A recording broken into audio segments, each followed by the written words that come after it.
Anyways, this is Wild Philosophy. Let's get fucking wild. On today's podcast, we got David Prorok. Did I pronounce that right? Yeah, David Prorok. Prorok. Oh, actually, see if you can... lean forward more. Is this better? Yeah, I can even... let me see. Okay. Just move this closer. Let's see if that is... Yeah, then I can be facing you a little bit more. Yeah. Okay, is that good? Is Yeah. this... Okay. Yeah, I think it looks Volume good. you're gonna talk? Maybe a little louder like this. Yeah, sure. Okay. No, it's all good. Cool. So, where do we start? So I always start with, is there any updates? Any crazy shit happened to you this week? Oh, happened to me this week. Well, the thing that I'm most excited about that I didn't see coming was I built like a Discord bot. So that was very exciting for me because I used to be a software engineer. I worked at Facebook for 2.5 years, and then I haven't really done much coding since then, very much at all, to be honest. And then I decided to learn how to connect with the ChatGPT API to build a Discord bot, and then I made a bot that could be a rap coach inside a Discord channel. Okay. Did you catch any of that? Yeah. Yeah. So the Discord bot is like a introduction to being a rapper. It's like, to put it briefly, or in dumbed down terms. Okay, so in Discord, not a lot of people know about this, but you can actually have freestyle rap ciphers in Discord. Have you done this before? No. Oh yeah, so I did this a lot. So I was running like a weekly, every Thursday I would freestyle in Discord while like live streaming the cipher to YouTube. And so, because what you can do is play YouTube videos in a Discord voice chat and video chat, and so everybody hears the beats at the same time, and you're all rapping together. Yeah. And so I would like lead people through ciphers. I would be like, okay, now you need to rap with the words orangutan, carpet, and Microsoft Word. But now I have a bot, and I can say, hey, rap coach, give me 10 random words about computers. Yeah. And then it'll just give it. And then you can use that to practice freestyle rapping. Okay. But you still got to be a good rapper. That's the best part. Because Yes. I was just thinking about this before we met. You know, I never really, like, I heard about ChatGPT, but it's one of those topics that I feel like is eventually either going to phase out, or we're going to sound like cavemen years from now talking about ChatGPT, you know what I mean? From the rate that it's like getting, more and more technological. So I was like, I looked up a few jokes and I forgot where the fuck I was going with what I'm saying right now. Oh, did you want to share the jokes? Sure. The jokes that I looked up for Wild Phil, I think one of them was, it said, what the hell is with dogs sniffing their butts? I mean, really, what are they looking for? A treasure map in there? Because it sure doesn't smell like one. And then the next one was, I think you said you heard it a few times, the why did the tomato turn red? Because It's all the salad dressing. Yeah. Yeah. So That's like ChatGPT's favorite joke. If you ask it to tell you 20 jokes, it'll tell that joke 16 times. And then I inputted like all my bands that I've been in, Red Tongue Ghost, Krollklex, and it was funny because it really did like sound like lyrics that I would use. But the one flaw was because it's still, in the process of advancing, every chorus has the band name in it. So, and it's just, and it sounds like a soccer chant. Like if your band was Guitar Army, it would, like, the chorus would be like, Guitar Army, whatever you do, don't harm me. Like, It's not very good at hooks and choruses. Yeah, so I have used it to write some good poetry though. And I have a lot of different threads on ChatGPT, and one of them is called Analyze Poem Themes. And then I've been working on a poetry book, so I have like 250 poems that I wrote over the last couple of years. And then so I would just paste the poems in there and then ask it to analyze the themes and help me come up with ideas for titles. Yeah. Because none of them had titles, because I had written them using an app called the Bars app, which is an app made by Meta, the creators of Facebook. Yeah. And so I've been like writing all these poems in there, but none of them had titles. So I was putting them in ChatGPT and asking it to analyze it. And then I was like actually learning a lot about myself based on the analysis. Like, it's really good at analyzing language. So if you have like something that you wrote, you can put it in there and then like it can like tell you things that you didn't even know about yourself. Did you so I mean, because some people, they be on podcasts but they don't listen to podcasts. Do you listen to podcasts? No, I really don't listen to very many podcasts. A couple of years ago, at the start of the pandemic, I listened to them a good amount, but only like certain ones. Like I listen to Jay Shetty's podcast a lot. Have you ever seen his? No, I don't know who that is. Oh, he's like a guy who he was a monk in India, I think, for 3 years, and then he came back, and now he like runs a life coaching business. So okay, the mission of his business is to impact 1 billion lives through life coaching, I think. And so he has like life coaching like programs. But anyway, he also wrote a book called Think Like a Monk.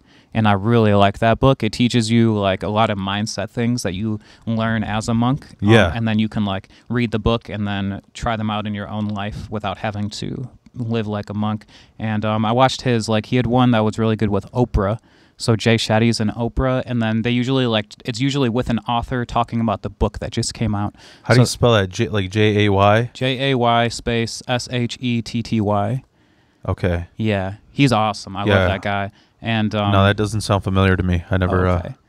Yeah, it's like usually like he interviews authors that just wrote a book. So I like podcasts like that where it's like going pretty deep into like some topic that the person knows a lot about. Yeah. Yeah. So have you ever heard of like? I mean, I know a lot of people like NPR. You know, like things you should know, stuff you should know. Have you heard of those? Yes, I think I've heard of that before. It is cool. It's really, I would say, politically biased. Where sometimes you're like listening to it and you're trying to learn about the topic, but instead they're like walking on eggshells to not make it offensive, because it's very like I'm not political, but it's like very like PC. They try to make it so, but it'll be cool. It'll be like an episode on when did toothpaste get invented and why. And it'll be like a 20-minute segment on just the history of toothpaste. Yeah. So I used to be the reason why I asked you, because I used to be a welder for 15 years. Oh, wow. So all fucking day I would listen to podcasts, and just because I'd be in my cubicle, nobody can come in for the welder's flash. What I think I want you to, I mean, you can check it out if you want. You don't have to, but do you know who Will Sasso is?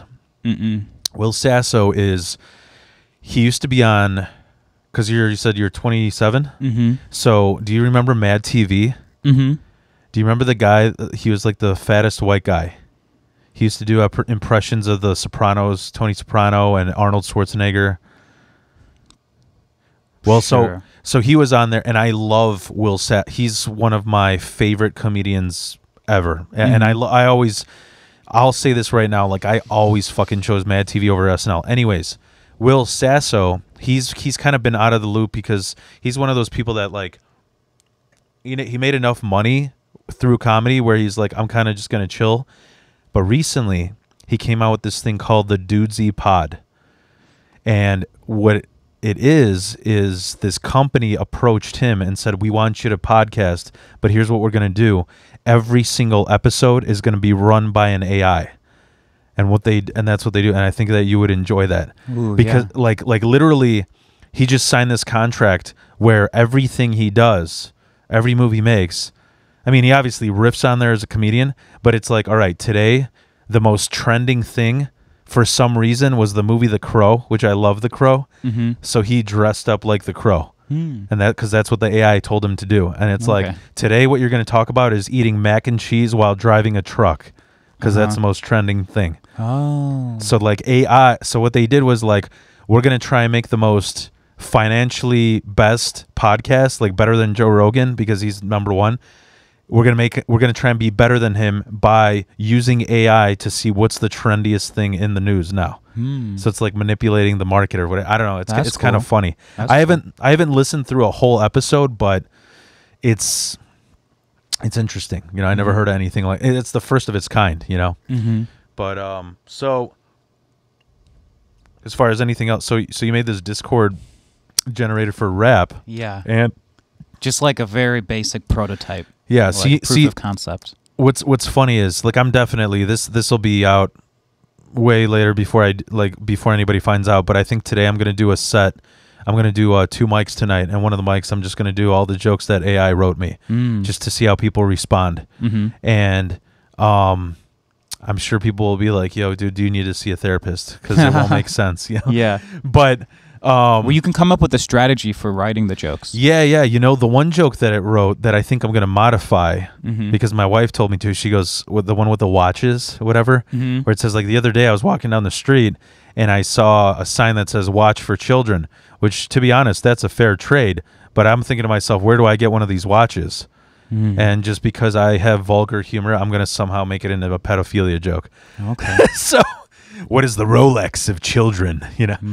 But anyways, but the other thing, I mean, I had a few other I had a really busy week. I don't know, is there anything else that you wanted to share that happened this week? What happened this week? On Monday I had strep throat, which is terrible. Have you ever had strep throat? Yeah. Yeah, I slept for like 20 hours. Do you think you're still contagious, bro? Oh no, I took antibiotics. Yeah, but I woke up, I was awake enough to like call the doctor and then like go to the doctor, and I was asleep like the rest of the day. So I've had strep throat, no joke, every other year of my entire life. No way. That sucks. Because I would say since I was 15, because being a singer in a band, you're just sharing mics all the time. Oh. And I literally had to get it at least once or twice a year. Wow. You want to know a fucking crazy fact about strep throat? Can I tell you? So this is insane. I love sharing the shit that people don't talk about online. And so, what do you take for strep throat? I took Z-Pak. Okay. Do you know the other medicine you take for it? Amoxicillin. Yeah, amoxicillin. So here's what's crazy. I used to work at a logistics company with this nut job. He was fucking like, let me put it this way. I was looking in the clips of January 6th to see him there. Wow. He was a nut. He was in love with, and the thing was, I became friends with him because you wouldn't suspect it from him. That's how it always is. He looks like the nicest little fucking white guy to be in a Brady Bunch family, you know? And he was one of those guys that wears a sweater around his neck, you know, like he's a he's a yuppie, you know, fucking ready to play some squash after work, you know?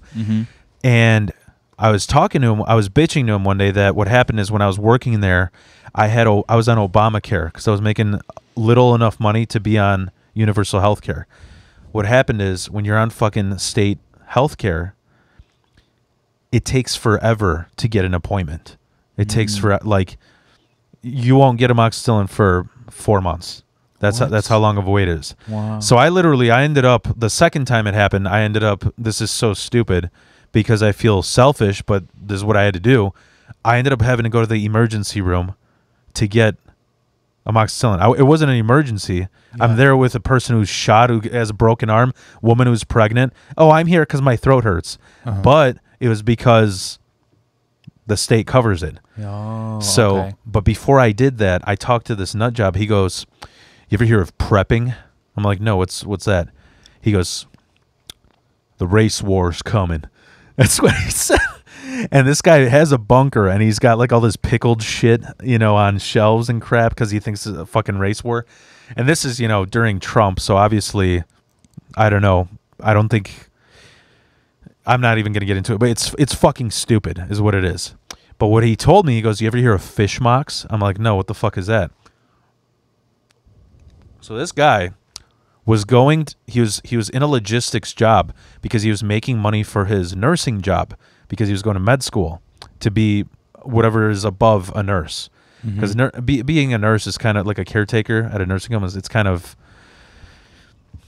I'm not going to say, it's a pretty easy fucking job. It's pretty easy schooling. You know what I mean? But above that, it can be harder. So he was paying for the med school by doing logistics. And you know what he said he learned? Because once you get to a certain point, you can get on the path of being a doctor, or you could even be a pharmacy tech.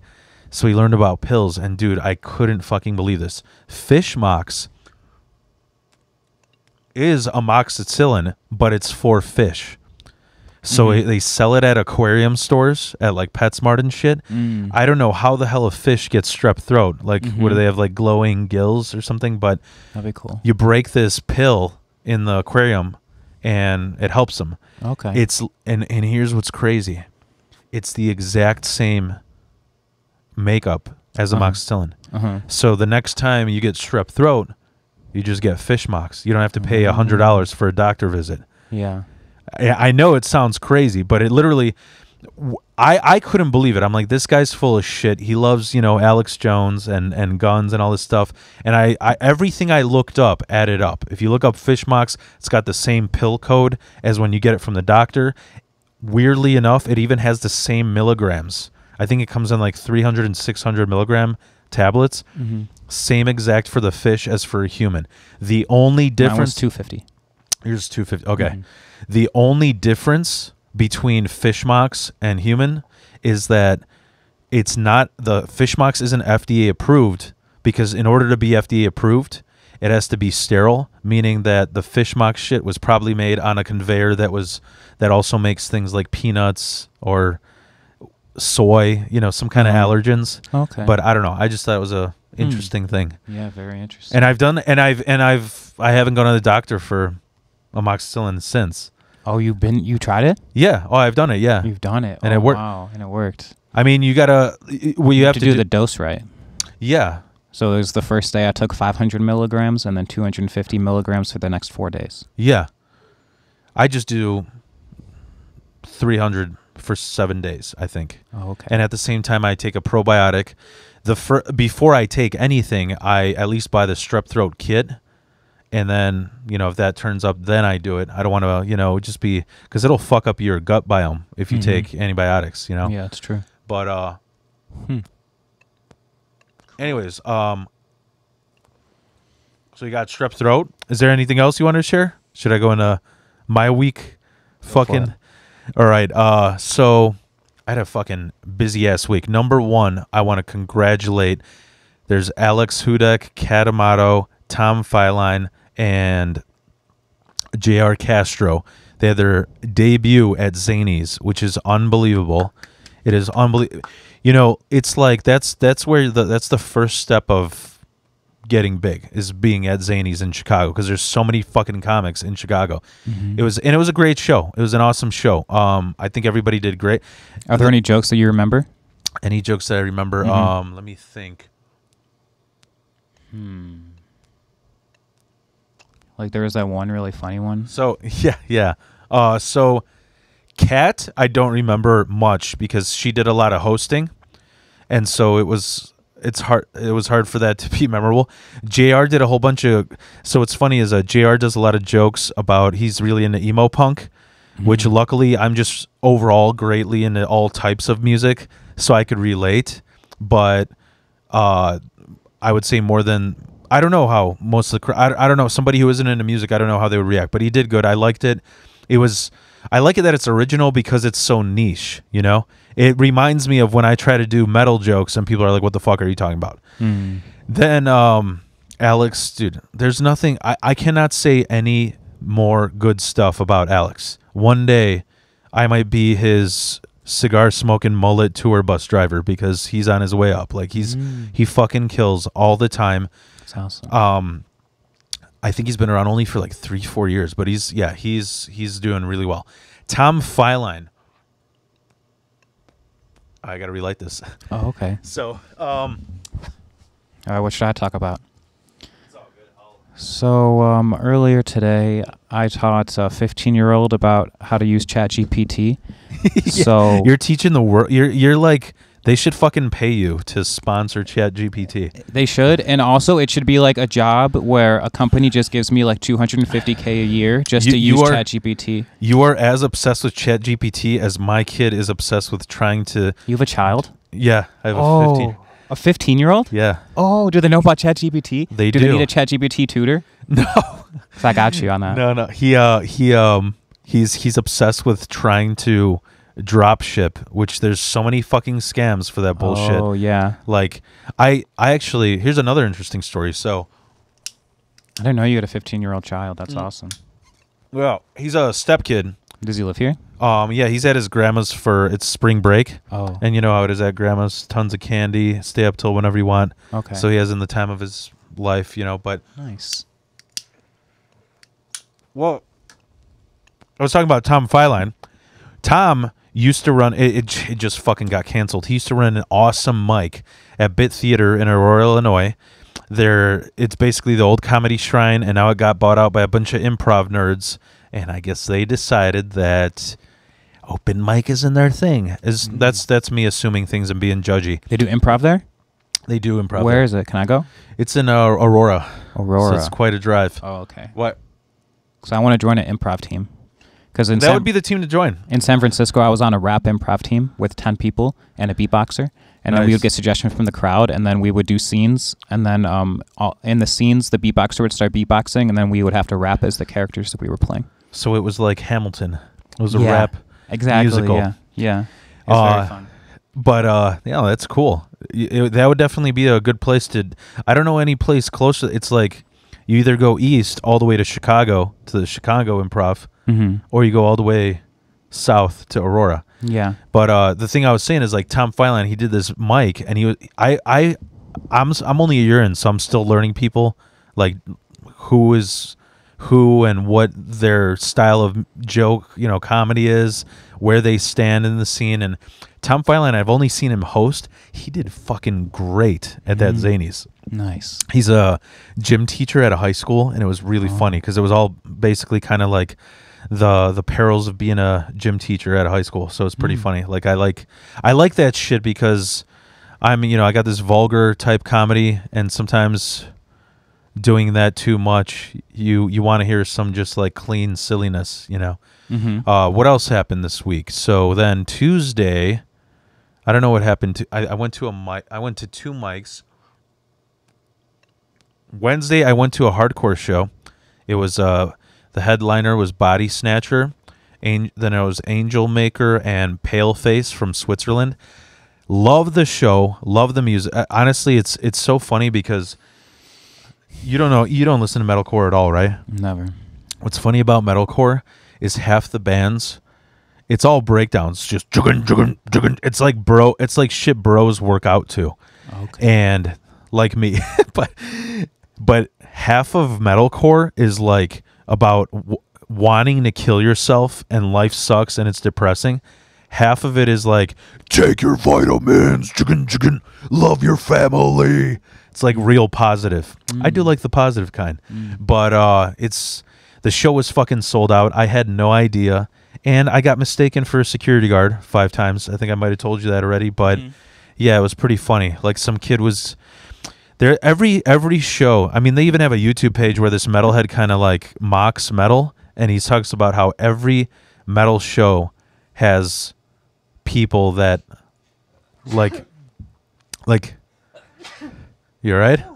Yeah. Is the allergy medicine working? Yeah. I want to take this off. All right. So what I was saying is like every show has like the stereotypical person, like there's I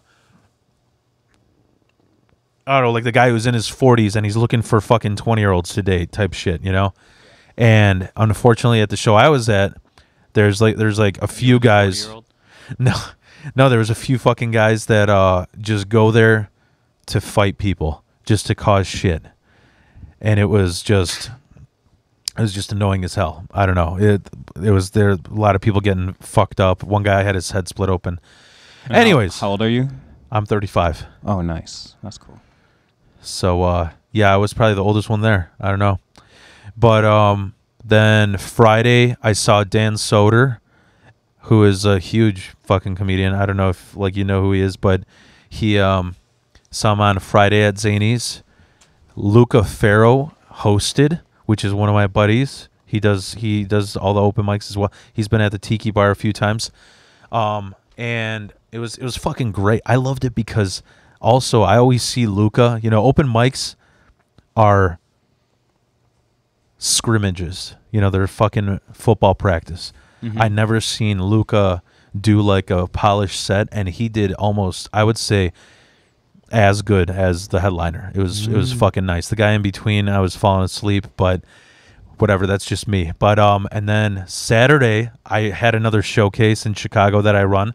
Went fucking great. It was me, Adriel Compion, Calvin Oates, and Mark Karski. Did absolutely great. I'm fucking so happy because this is his second show. We had the play, like it was only like 10 people, and we had the place roaring. So I'm glad to know, including me. I'm glad to know that my material is getting better. I got a little bit of input from some of the other comedians that I need to not have it as scattered, like stick to one topic. And then Sunday, dude, Sunday, I cannot bitch about it enough. I'm like, so there's a few things I learned from other comedians that I won't name. Michigan, I got booked in Michigan. And what's weird is, I guess Michigan, I don't know why they do this. I was told by other comedians that it's because they're fucking, Chicago's just way, way better comedians than there, is what I've heard. And so their way of competing with Chicago, they call some of their open mics showcases. Do you know the difference or no? I mean, open mic, any fucking bum off the street with a banjo could sign up for.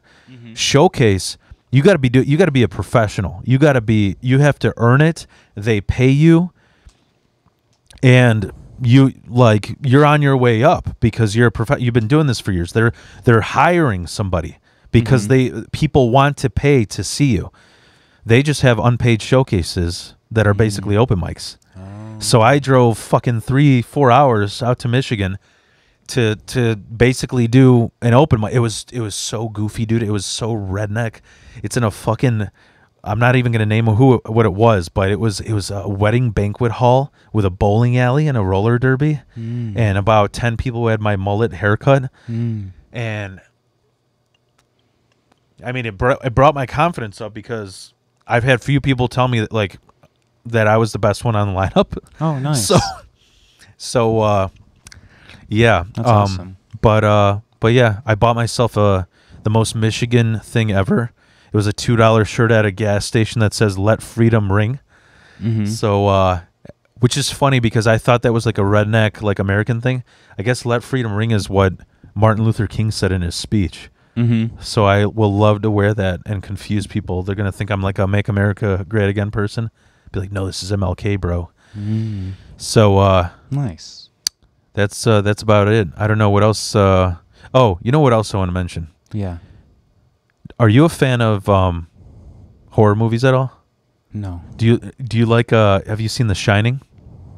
No, I don't think so. Okay, so I've seen Silence of the Lambs. Okay, so you haven't been a fan of. Is there a reason why? Can I ask? Anxiety? When I see people die, it makes me feel uncomfortable. Okay. Even in real life? Man, what's wrong with you? No, yeah. but there's, so The Shining is, I think, the best horror movie ever. I love it. I'm one of those people who's obsessed about it.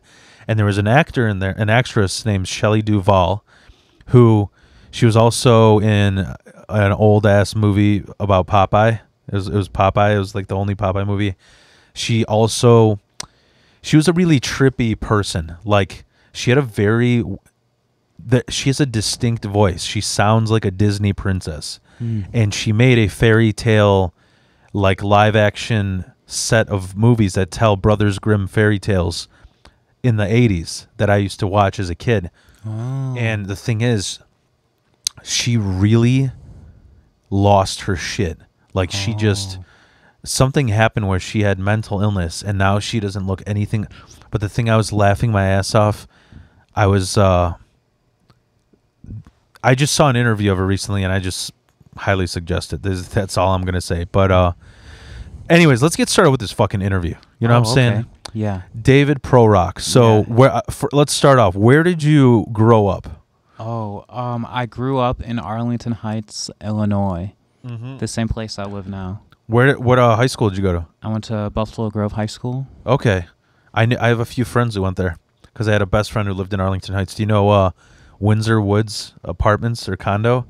It's by a fucking it's by a park that has a huge lake and bike trail. Oh, okay. I don't know if that's narrows it down. Lake Arlington? I think so. Oh, yeah. Yeah. I love Lake Arlington. Yeah, so my friends, like, that, those apartments are like 3 blocks north of it. They're all brown. They all look exactly the same. But so you grew up there, and like, what would you do you think you grew up? You were like What kind of person were you growing up? Do you think you were an outsider? Do you think do you think you knew that you were an artist at a young age? Good question. Yeah, I think I grew up an outsider for sure. I asked one of my friends who knew me, and he said that I was like a spaz. That's how we described spaz? it. A spaz, yeah. Like Tweak in South Park? Yeah, exactly. Yeah, like that. In the sense of you got anxiety a lot? I guess so. Or that you were just energetic and ADD? Yeah, I think I probably have ADHD maybe, and then I also had like anxiety and depression a couple years ago, and I'm pretty sure I just had that my whole life. Okay. Yeah. You just reached a peak during lockdown, you'd say? Yeah, and life was just easier. Like I just always had to just do whatever was required of me, so I was always able to do that. Okay. So, when did you like? And so, I had like I had straight A's, and I took a lot of AP tests, so I was kind of like the smart kid. What is AP? Oh, it means advanced placement, I think. Oh, and okay. it's like classes you take in high school. They give you college credits. So it's like. Did you go to college? Yeah, I went to the University of Illinois Urbana-Champaign. Okay. And I studied computer science. Okay, cool. Yeah. I did not make it in there. Oh. So I said, what's the next thing I can make it in? UIC, didn't make it in there. So they're like, what's next level? Eastern, and I finally made it in there. Oh, nice. Awesome. It seems like And everybody... you studied welding there? No. When I went to Eastern, I got a double... They called it a double bachelor's. I was a cum laude, or however you pronounce it. It says it on my bachelor's degree, and I never fucking used it. But I was the top 10% of my class. What was your majors? So what happened is when I went, I was sort of forced to go to college. Like I wanted to go to Columbia or Art Institute to get better at producing music. And like, you know, I've actually made a girl have a panic attack talking about this. I was like, you don't fucking go to college to be an artist, but you do network a lot. You meet a lot of people who are in the business already that will help you further your passion. And that's kind of what I wanted to do, because I learned how to produce music and mix and master on my own. But so the reason why I'm explaining this is because when I went to Eastern, I always wanted to be a therapist, but I didn't even realize that that's like 6 to 8 years. And so I started a podcast instead. Yeah, that's the way to do it. That makes sense. But no, I went when I was in my like 3rd or 4th year. They were like, dude, like you need to pick a fucking because so I tried therapy, then I tried social work. They're like, nope, 6 years. Then I was like, maybe I should do anthropology, and my friend's like, that's the study of people. Yeah, I mean, you're gonna be the only cool job you will get that is being like the dudes in Jurassic Park, just dusting off fossils. So like, I didn't want to do that. So finally, my what is it called? Like the counselor, they're like, dude, like you need 180 credits to graduate. You have like 250. So they just they give me general studies and general management. Because I just told them, like, just fucking write whatever on the paper. That'll give me the most jobs, and that's what they did. Did it work? No, not at all. No. I never fucking used my degree for anything, and I never wanted to do it any of that. That's the thing with general management. Like, to me, college was a hoax. I think what, like, I know this is gonna sound so fucking millennial, but my opinion is like what Vietnam was to, you know, like kind of boom era people. It was a betrayal. You know, they fought a war that was over nothing. My generation, we got told, you know, college is your fucking ticket to a career. It was bullshit. It's a betrayal. How many people? I graduated in 2009 when the stock market like crashed. Oh, dude, I couldn't get a job anywhere. Oh, that was the worst year to be a human. Yeah. To graduate that year. Yeah. And I couldn't get shit anywhere, and I was getting threatened to get kicked out because I had a toxic mom. And so, like, she's just like, you need to get a job fucking somewhere. So what I did is I went to my community college, which was my favorite one. I went to a bunch. I went to Oakton Community, which is in Park Ridge. I went to Wright, which is next to the mental institution near Norwich, and it was a mental institution, that fucking college, because it was stupid as hell. Wow. I had a guy tell me who went there that he left college and found Christianity because he talked to Jesus in the parking lot. So that's the kind of place Wright College is. Okay. And then I like Triton the best. Sounds about right. Triton is on, you know where Triton is? No. It's in River Grove. Wait, this was after you already got a degree? Yeah. You went to college again? I went to college again because I was looking for other things that would like help me get a job. So I took the real estate exam.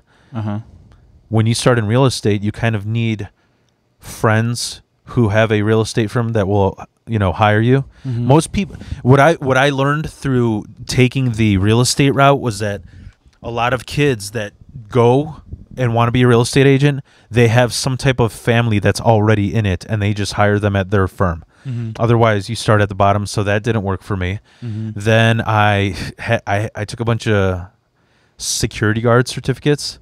Oh. When I say a bunch of them, that is another fucking scam by college, because you literally have to take a new certificate per everything you hold. So you need to take like one exam for having a fucking taser on you. You need another exam for being certified to use handcuffs. Oh. So I was like, fuck this. And, and then finally, the one thing I did, I was like, why not try welding? And I did welding. And that's the one thing that gave me the most money in my life. Yeah, that's what I've heard. Yeah, I went to a meetup with a group called Sober Souls, and it's like a bunch of people who used to be alcoholics that want to make friends and do things that don't involve alcohol. And then in the first meeting I went to, like a bunch of them talked about welding for a while, and they said that it's a good thing to do. That sounds like an alcoholic thing. Yeah. I worked with a shit ton of stupid alcoholics. Yeah. So. Well, these people were no longer alcoholics. Okay. And also no longer a welder. I don't know what's worse, if you're drunk on the job or if you're recovering from being drunk and you're just an asshole at the job. Yeah. But speaking of certificates, I recently completed a certificate program. Oh, nice. For Facilitator Fundamentals School. You told me that before this, and I'm like, I love that you mentioned it, because I don't know what the hell that means. Yeah, I actually think it's like people who are not sure what job to get, they can consider this as one of their jobs, because what a facilitator does is they help a group of people to achieve some goal by following a set process. Okay. So basically it's like someone who can like lead a meeting, for example, and then also like you can lead workshops. So like any meeting can be like a workshop. And then, so for example, you might go into a company and then you get like 7 people together, and then you have everybody write down on sticky notes everything that they think is going well on the team and in the company, and then you write down on sticky notes everything that is holding us back, and then you vote on like which of the things holding us back is most important, and then you prioritize it, and then you choose one of them, and then you come up with ideas for solutions for solving that, and then you vote on those solutions, and then you like create an implementation plan. If you really want to stir the pot, you could facilitate unionizing Starbuckses. Facilitate unionizing Starbuckses. Yep. What do you mean? Like just going gathering people who work at Starbucks and are unhappy, helping them unionize. Okay. But that would be kind of like a that almost seems like something Vice would do. You know what I mean? Just to like cause a ruckus. But yeah, that's not really something I'm passionate about. Unionizing Starbucks. Yeah. There'd be a lot of conflict in there. The thing that I'm interested in is helping like communities of homeschooling parents to come together and collaborate, and then increase the quality of education for all their children. So do you think when you were talking, it reminded me of like the people when you're at a job and they have a meeting to discuss like sexual harassment policy? Is that like is that what you're what you would do? A facilitator could do that. I think so, but that's not like what about the same thing. Is it similar to like the head of a support group? So facilitation skills can apply like anywhere. Like if you're leading a podcast, you could say that you're facilitating a podcast because you're like leading the two of us to accomplish a goal of having a good conversation and make Okay. a podcast. But the course, the certificate I took is more about like brainstorming sessions and like strategy sessions and like problem solving and problem definition. Where you're like coming up with ideas, like something that's like innovative, working together as a team to like put your heads together to come up with a bunch of ideas and then decide on the ideas. So there's 4 stages to this process. The first one is collect, which is you have everybody share like everything they know. You bring together a bunch of information, so you collect it, and then you choose. So you pick out of everything we just collected, what's the thing we want to focus on. And then step 3 is you create. So for the thing that you want to focus on, you try to create solutions, like new ideas based on that. And then the 4th step is to commit. So you, out of all the ideas you came up with to solve that problem that you chose to solve, what's like the 1 or the 2 or the 3 like goals or tasks or projects that you're committing to in order to accomplish the thing. So what is this what you originally went to school for from the start? I actually did take a lot of classes on this. But like when you graduated U of I, what was your computer science? Oh, computer science. Correct. Yeah, computer science. But I actually went through a program called Creativity, Innovation, and Vision. Yeah. And so in those classes, I took like 1 class per semester for that program, and then it was like based around this concept of like entrepreneurship and like creativity. So like we did some classes where you would get into a team and then the team would decide on a problem to solve, and then you would come up with potential solutions, and then you would spend the rest of the class implementing that solution to that problem. Like for example, I did a class where we focused on transportation on campus, and then we came up with the idea of having like shared bikes. So then we created a website where you could like have a QR code and like list your bike, and you could borrow bikes. So you could earn money by lending your bike to the program and then spend money like borrowing your bike to take it across campus. That's cool. Yeah. This is like some real community-based stuff. Yeah, is exactly. what it seems like. Yeah, exactly. The point is like you get out of the like building. you would be the mayor of San Francisco, is what it seems Oh, like. thank you. I think that's a good thing. But I forgot what I was gonna say. Like, so we were talking about how you were in high school, then you went to college. Now, what I have to ask, maybe this is too personal, but what I feel, what the vibe that I get is, you know, like me, I grew up a complete, always an outsider, never fit in, always a little fucking quirky about shit. And I had a moment in my life where I kind of like broke, and that made me go from the person who's like trying to fit in and picked on to I'm being myself.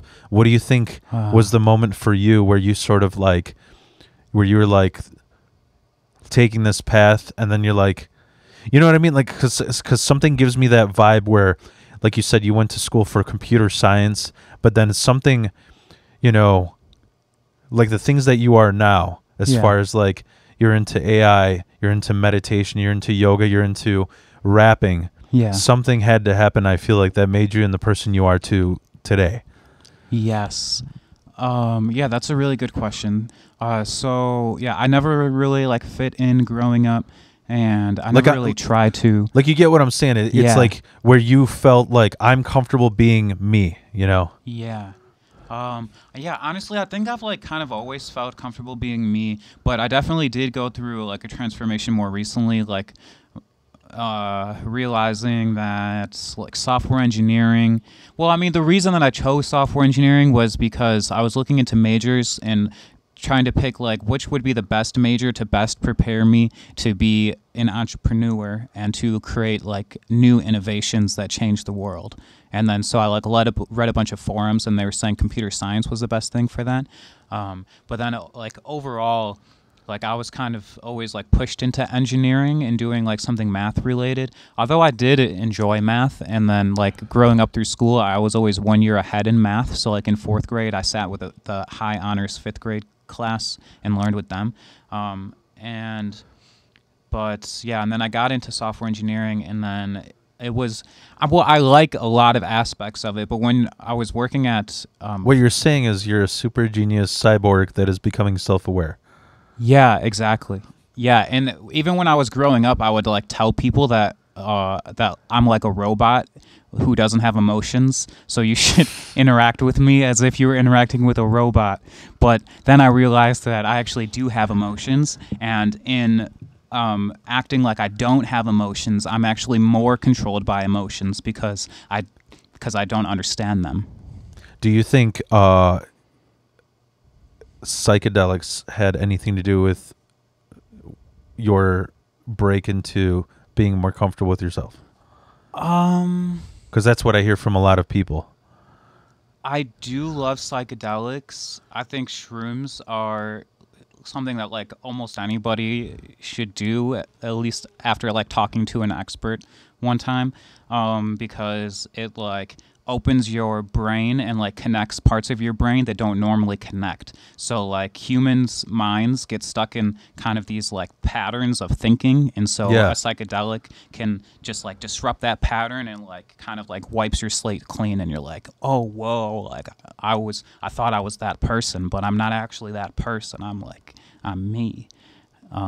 So I think psychedelics can do that for sure. And another thing that changed me a lot was like experiencing love and like actually understanding what love is. Because I don't think I was loved. I was loved like, or I didn't like experience love. You have like a fucked up family home situation, or you don't want to talk about that? It's up to you. I don't want to talk about it, but I would say yeah. Okay. Yeah. And I have like 5 brothers and sisters, and I was the youngest. And so like a joke that I say is like, as the youngest of 6 kids, you can pretty much do anything that you want except be loved. Yeah. I could see that. Yeah. Yeah. I like raised myself essentially, and like my older siblings raised me too. But like a 12-year-old doesn't know how to raise a 6-year-old. Yeah. You know. Yeah. Yeah. I get that. And so I just going along with like the interview steps that I wrote down. Okay. I wanted to say, so for anybody who doesn't know, I met David through, there is a local open mic that I used to go and do stand-up at, and David would rap at.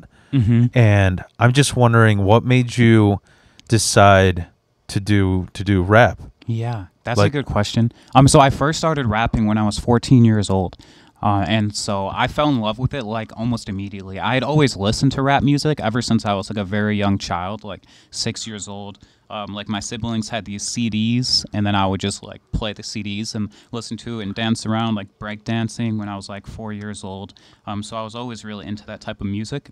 And then when I was 14, I went to my friend's house, my friend Faraz, and then he showed me a song that he made with his cousins at a family party on GarageBand on his computer, and that like blew my mind because I don't even think I really thought about like how music got made, but if I were to guess, I would think you would need like some kind of fancy studio, and you'd have to like be Lil Wayne with like 10 people to help you out or whatever. And then so I saw that you can just do it with when you're Mac. Lil Wayne and you're chugging that much cough syrup, you do need 10 people. You know? True. That's true. Yeah, and then after that, so me and Faraz like started making songs, and I really loved it.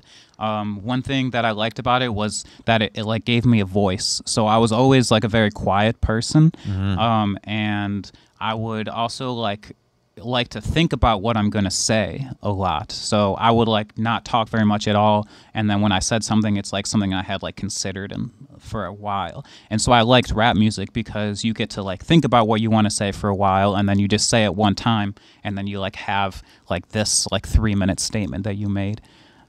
So I like that about it.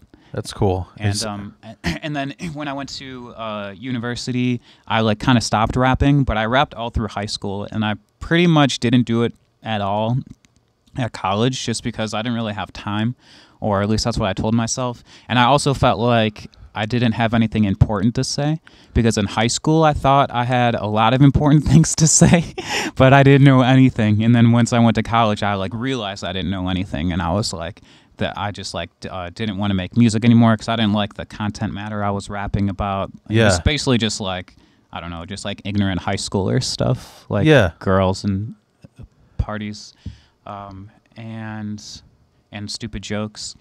But then when I was working at Facebook, one of the teams that I worked at, the second team I worked at, was called the Music and Rights team. And so that team, while I was there, they were like ingesting all of the music in the world so they could put it into a sticker on Instagram stories.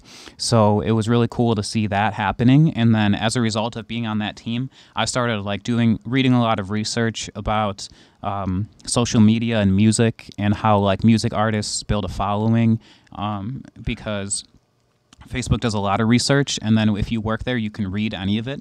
So I read like all of it about music artists on social media, and then so that was like in 2018. I definitely want to ask like what life was like working for Facebook, because I never knew anything about that about you. Like, what the fuck was that like? Like, oh yeah, totally different life. How do you even like get started with that? Like, how did you get like a job like that offered? Oh, so I interned there before I worked there full time, and so this was like right after U of I. Yes, yeah, right after U of I, yeah.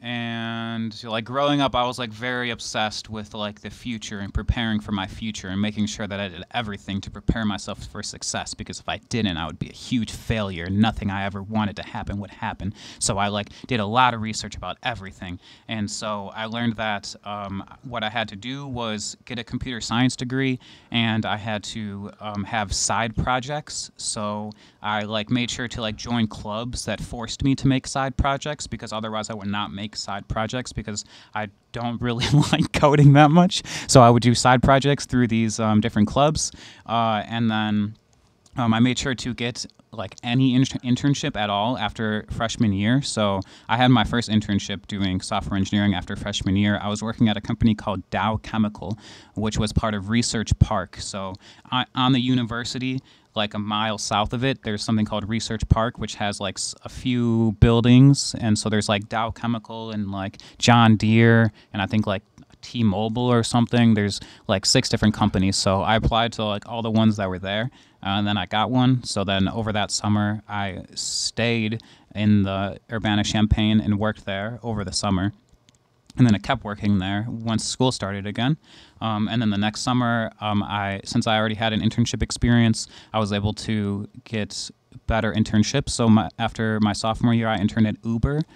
So I was like, I really wanted to work at a startup that year because, like I said, I chose computer science because I wanted to be an entrepreneur. So I was able to work at Uber as a software engineer, which was like so different from working at Dow Chemical. And also like an awesome experience, and the team I worked on was awesome, and also the product manager I worked with became like one of my good friends for life. So I still like talk to him sometimes, and when I would go to San Francisco, I would visit him and stuff. So that was cool. And then after junior year, I interned at Facebook, and then at the end of the internship, you got like a review, and then if you passed the internship, you can just start as a full-time engineer after you graduate without even like interviewing again. Is there anything in Facebook or Uber that you saw that was weird or crazy that you think you could share? Weird or crazy that I could share? Yeah. Like some Edward Snowden level stuff. No, nothing comes to mind. The one thing that stood out about working at Uber was that we got like Uber credits for free. Oh, like nice. $100 per month or something. So we were able to just take Ubers to work every day, and then it was like basically free. I mean, it was free. I guess you technically pay taxes on what you receive, but we got Uber credits, so that was pretty awesome.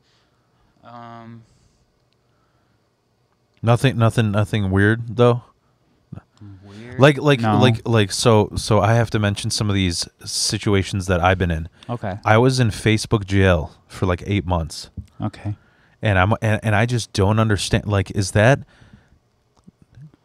an algorithm deciding that you are offensive, or is it going to a special department where it's an actual person deciding that this is wrong? Or is it something that you can't share? I don't know. So you probably got reported first off by like multiple people, I would think. Oh, you do get reported? if you got like there's a way to report posts. Oh yeah, I know, but like there was moments where I know that nobody would have reported me, where it was just like one of like it was just one thing after the other. Like for example, the first time it happened was, how do I put it? Like there were moments that I know I was like, okay, yeah, this is borderline. This might have been actually like reported by somebody, right? But there were moments where I was like, this doesn't make sense. For example, you know that whole fucking debacle with Joe Rogan and ivermectin? Mm-hmm. You know what I'm talking about? With No. Okay. I don't know anything. But Okay, so long story short, and this is from all the research that I've gathered, because I love playing devil's advocate. That was my number one. So when I went to school, I actually won a few awards for writing, because writing was my biggest. I'm one of those Polish immigrants who's better at English than people who are born here, and I ended up on the Eastern Illinois website for how well I was writing papers. Nice. I got sort of discouraged from writing when I graduated, because kind of how you have to, like, you go into computer science, you have to intern at all these places. Mm-hmm.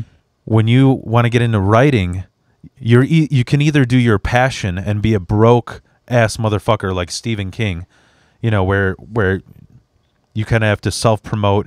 You have to self-build yourself and do something that you're passionate about, or you have to go into the corporate world, which in my case, for being a writer, I had like two options. I could have written for a food recipe magazine, which is, you know, read by like stay-at-home moms, and you just have to describe how great food is, you know, or it was a sports journalist, which I don't give a fuck about sports.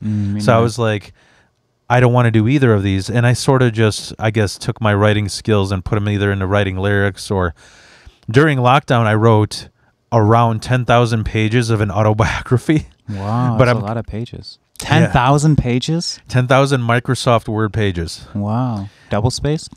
No. Single spaced? Actually, no. They might have been. Yeah, they were double spaced. They were double spaced, because I'm getting older and I can't fucking tell the difference between the space. But 10,000 is a lot of pages. So I guess if double space, we'll say it's 5,000 pages, right?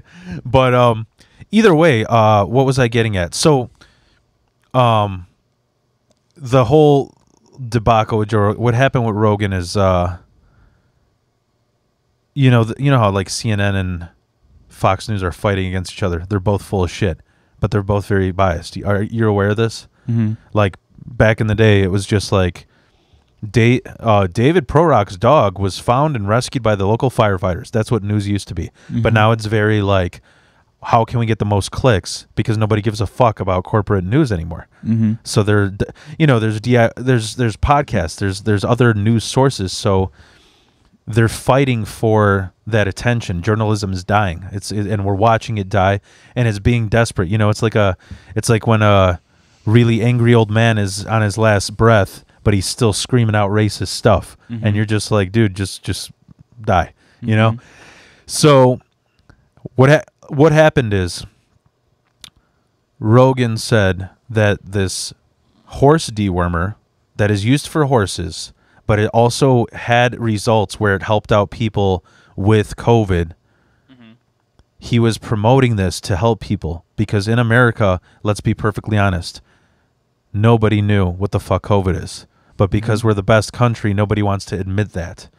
So he gave his experience where he got COVID for 3 days, took that horse shit, and it worked on him. But nobody talks about how did this guy get healed in 3 days. So what happened is, you know who Neil Young is? A singer, I think. He's an old-ass folk singer from Canada. He looks like a bridge troll. And he said, I will leave Spotify if you don't kick off Joe Rogan, because he's spreading misinformation. And he left, but the funny thing was that people didn't understand. Neil Young is so fucking old that half of his music is owned by movie companies because they're on soundtracks. So when he said, I'm leaving, he's really just leaving with 20% of his shit.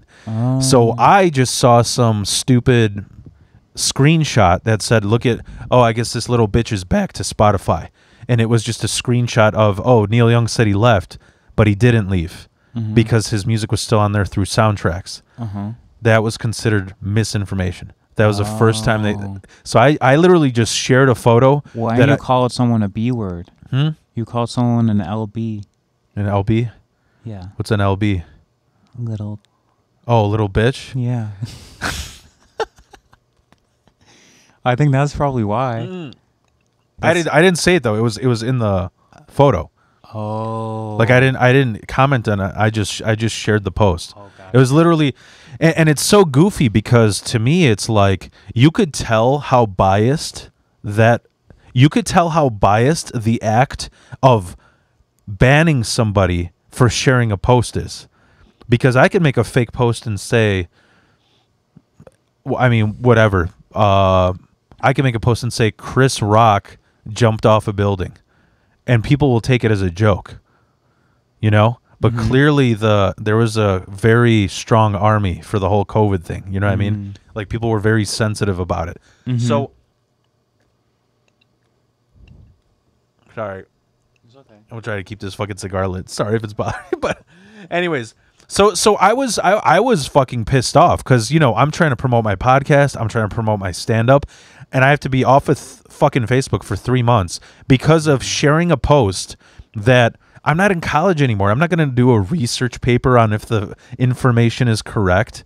I don't even know if it's a joke. So I got kicked off. Then here's the other things I wanted to tell you. Sorry that I'm long-winded. But the other things that got me off was like I wrote like comedians write little one-liner jokes. I wrote a joke when Jeffrey Dahmer's show came out. I put like, actually this isn't a joke. When I was really into serial killers in 8th grade, so I read Jeffrey Dahmer's biography, and he wrote in there that he specifically like was very interested in muscular black men or Asian men because muscles taste like filet mignon. So the more in shape somebody is, the better they taste when he eats them. Okay. And he said something about how well, you know, if they're... I wrote some joke about it's not about what part of the body you eat or what human. It's about how good you season it. And just as a joke, back in jail. Because I guess, which is so ridiculous to me. It said like something like this post contains somebody who is considered a threat or who is considered violent. And I'm just like, but I just used it. Like, this is when the show came out. I'm sure there's people posting shit like, you know, that last episode of Dahmer was awesome, but they used his name. Why are they not getting kicked off, but I am? I don't know. It seems targeted. I feel like I know I'm on a targeted list. It has to be. I don't know. Maybe. You never came across anything like that? No. If you have gotten kicked off before, maybe you're more likely to get kicked off again, but I'm not sure. Yeah. But they have like big teams that like review stuff. Yeah. And they have what's it called? Like guidelines. It says like if it's this, then you do this. Yeah. I think this is the only other time that I'll admit that this was an extreme thing to do. Somebody posted you ever see that meme where people bitch about old and new rap? Yeah. Where it's like this is how old rap used to be, and they show a picture of like NWA posing, and then they say new rap, and it's a bunch of like trolls with their hair dyed. So I love all rap. I like old, new, all of it. So then I just commented, hey, actually this is old rap, and it was like Tupac's autopsy photo, and then Eazy-E when he got AIDS. Just like to be mean, and yeah, got reported. That's pretty offensive. That's pretty offensive. So yeah, do you like? How do you feel about that? Do you like old and new? Do you like? What do you prefer? I've never really been a fan of like older rap music. What is like? If you had to say, what is the oldest rapper that you are a fan of? You'd say. In terms of age. Yeah, in terms of like when they were out. Snoop Dogg. Okay. I like Snoop Dogg, yeah. His music was good. He has like really like fun flow that's like unlike other rappers. I feel like a lot of like older rappers kind of like sound the same, which is funny. That's what people say about like new rappers. Yeah. But yeah, I like Snoop Dogg though. Like, he has like really fun flows, and his albums and mixtapes are really good. I like those. And yeah, like I don't know, Tupac. I never really like a big fan of his music, but I mean he's Do you like obviously Biggie? good. I wasn't for the longest time, but I like him more now. Okay. Yeah. When I was younger, I didn't like him at all, but probably didn't listen to the right songs. And then he is like his songs are like hit songs. Like Yeah. you listen to it like, oh Yeah. wow, that's a hit song.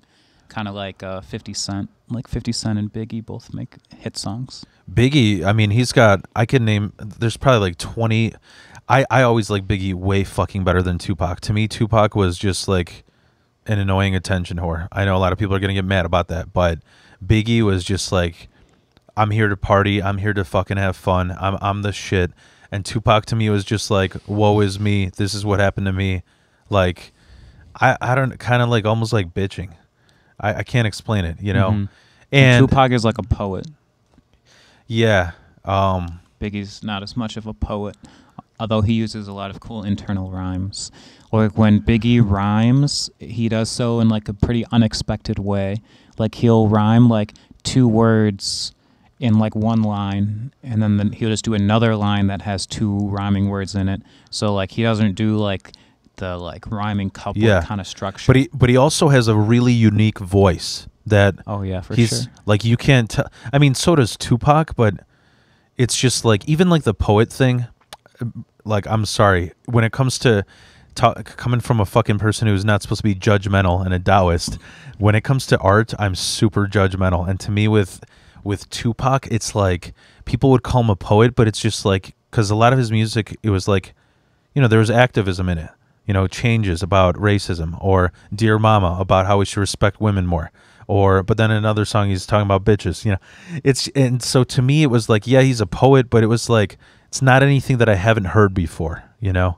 Mm-hmm. What do you think of like you like Odd Future or Tyler the Creator? Yeah, Mm-hmm. I like those. Yeah, I listened to Odd Future a good amount in college, Same. and especially when they had that show called Loiter Squad. Did you Yeah, watch that? yeah, that was great. Fun. I like that show. Well, you know, like what's his name? I think like not Earl Sweatshirt, but a few of the members are in the new, they're like the new Jackass members now. Really? Yeah. Oh, I didn't know that. I forgot what the fuck his name was. Taco? No, not Top Goat, not Earl Sweatshirt, not what the fuck is Left Brain.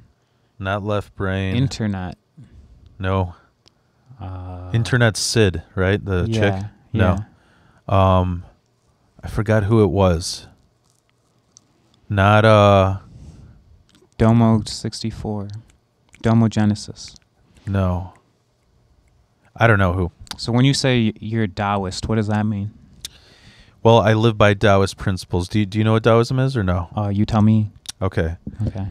In so I got introduced to Taoism by a friend of mine who he was I sold drugs to him. That's how I got introduced. Congratulations. He's the president of a library next to your city. So I won't mention it specifically. Or, you know what? Fuck him. What? No, don't do it. No, don't do it. No, he Taoism is one of those things that I love the beliefs, but I cannot get along with the fans. It's like Fish or Tool, or like where it's like the beliefs are or even Catholicism, like Catholic beliefs, core values, they're not that bad. They're a great premise for having a moral life, but Catholics ruin it, you know? With Taoism, it's like, I even saw like, you know, those starter pack memes? It's like, what happens with Taoism? You get a Prius, you get a coexist sticker, you smoke weed, you probably are white with dreads or something, you know what I mean? Mm-hmm. So I got introduced to Taoism with him, and the way it was explained to me was, it was like, Buddhism is life is suffering, deal with it. To me, Taoism means life is suffering, but suffering is subjective. So it's sort of like the way people who may like, and I speak from experience, people who have low self-esteem, which I used to have really badly, failure is what I felt my whole life. But failure could be, for one person, I'm a failure and I'm just going to stay in this failure state. To me, it's failure. This is a attempt at learning something, and you still learn something, but you become better at the second shot. And it's sort of what I think I was talking to you about jujitsu earlier, is like you're rolling with life. You're reacting to life in a stronger sense rather than it knocking you down the stairs. So what is Taoism? Taoism, you know, I had a podcast episode where I explained what the hell is wild philosophy, right? What I basically do is I take wild philosophy as a mix of Taoist principles, stoicism, and my individual experiences and wisdom in life.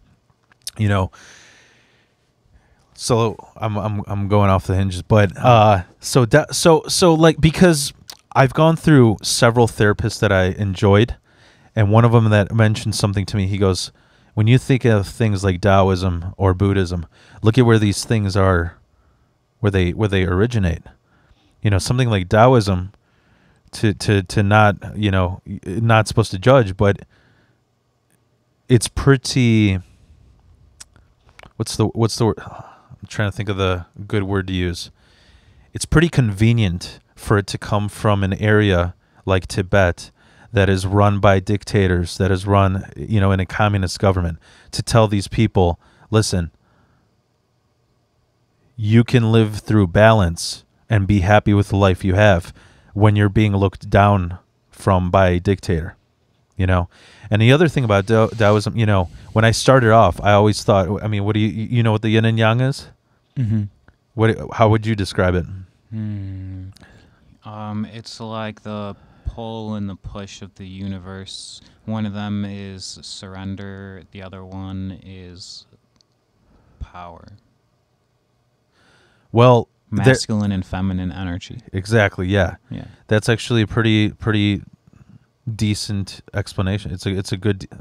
It's actually a pretty amazing explanation compared to the high percentage of the population. Most people always think it's good and evil, but good and evil are subjective. You know what I mean? And because good and evil, like something that's good in one culture is evil in another. Taoism is, you know, the yin and yang, like you said, masculine, feminine, and it's what it really is teaching that being in the center is the most peaceful. So it's sort of like happiness is desire. Desire equals suffering. And so to me, what I had to realize was peace is where I'm happiest. So maybe I'm not pulling towards happiness because that'll cause suffering, but I'm pulling towards peace, and by having peace, that makes me happy. But makes sense. Taoism, yeah, it obviously the Tao Te Ching, written by Lao Tzu, you know, and you read this? Yeah, there's several versions of it. There's a Winnie the Pooh version. There's it's a very, I love it because, and some people it drives nuts. You know how you spell it? No. You've never read it? No. What are the top 5 insights? What's it called? TAO. And then space. Yeah. DE. Space. CHING.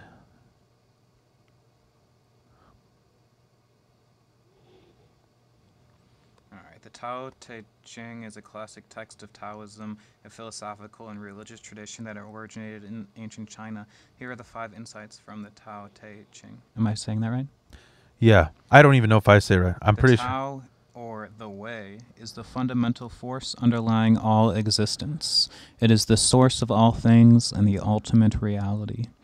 The best way to live in harmony with the Tao, is to follow the principle of Wu Wei, or non-action. Non-action. This means that we should allow things to happen naturally and not try to force or control them. Yes. The Tao is characterized by a paradoxical nature. It is both infinite and finite, empty and full, still and in motion, and so on. We should cultivate humility, simplicity, and compassion in order to live in accordance with the Tao. Ultimately, the goal of Taoist practice is to achieve a state of oneness with the Tao, which is characterized by a profound sense of peace, harmony, and contentment. Yep. Oh, A lot of the three main principles that I would say that are most effective in my life that make me who I am is obviously number one, anything that you do with kindness. Mm-hmm. That definitely is not reflected in my comedy because I'm absolutely mean. But I consider comedy an art. So, and oftentimes I sort of like laugh at tragedy. That's my way of coping with the tragedy in my life.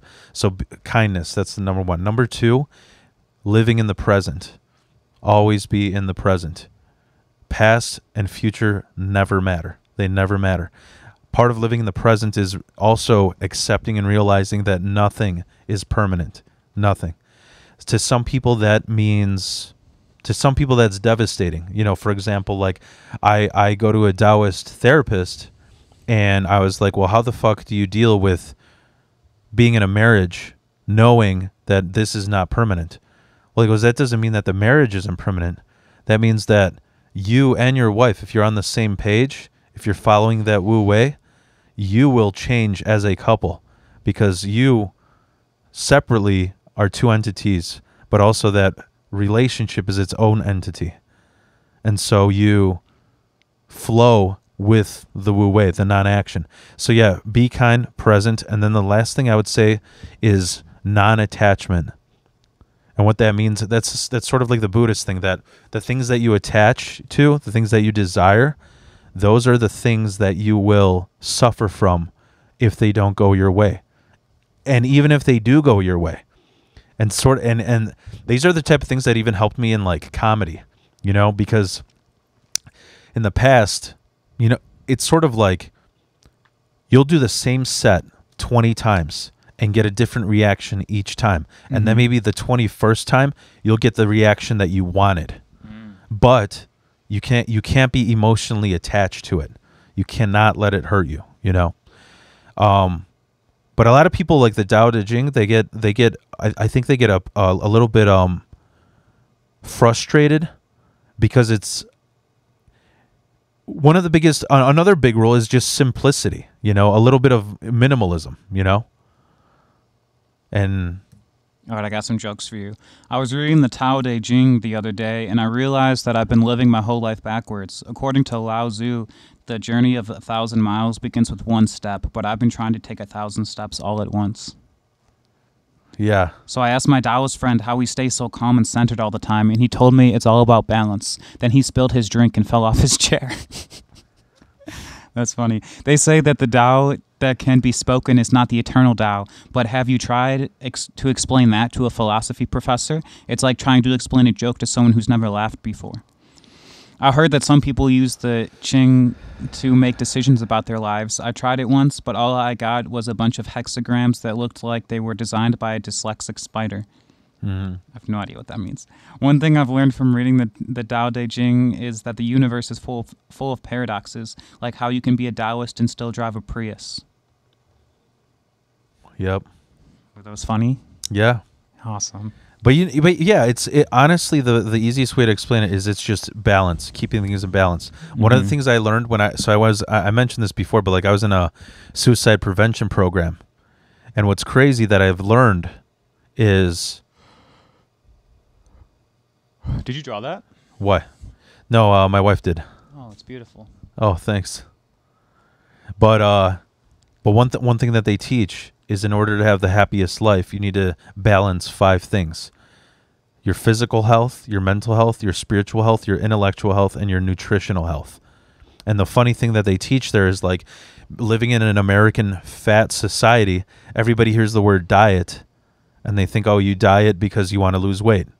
That's the only diet that exists. What about the diet that just makes you feel good? Who gives a shit about? Because you know what else is a very interesting. This completely changed my view of how I eat food. Okay, I read this was an article about Buddhism, but it was talking about how everything that is made transfers that person's energy onto whatever.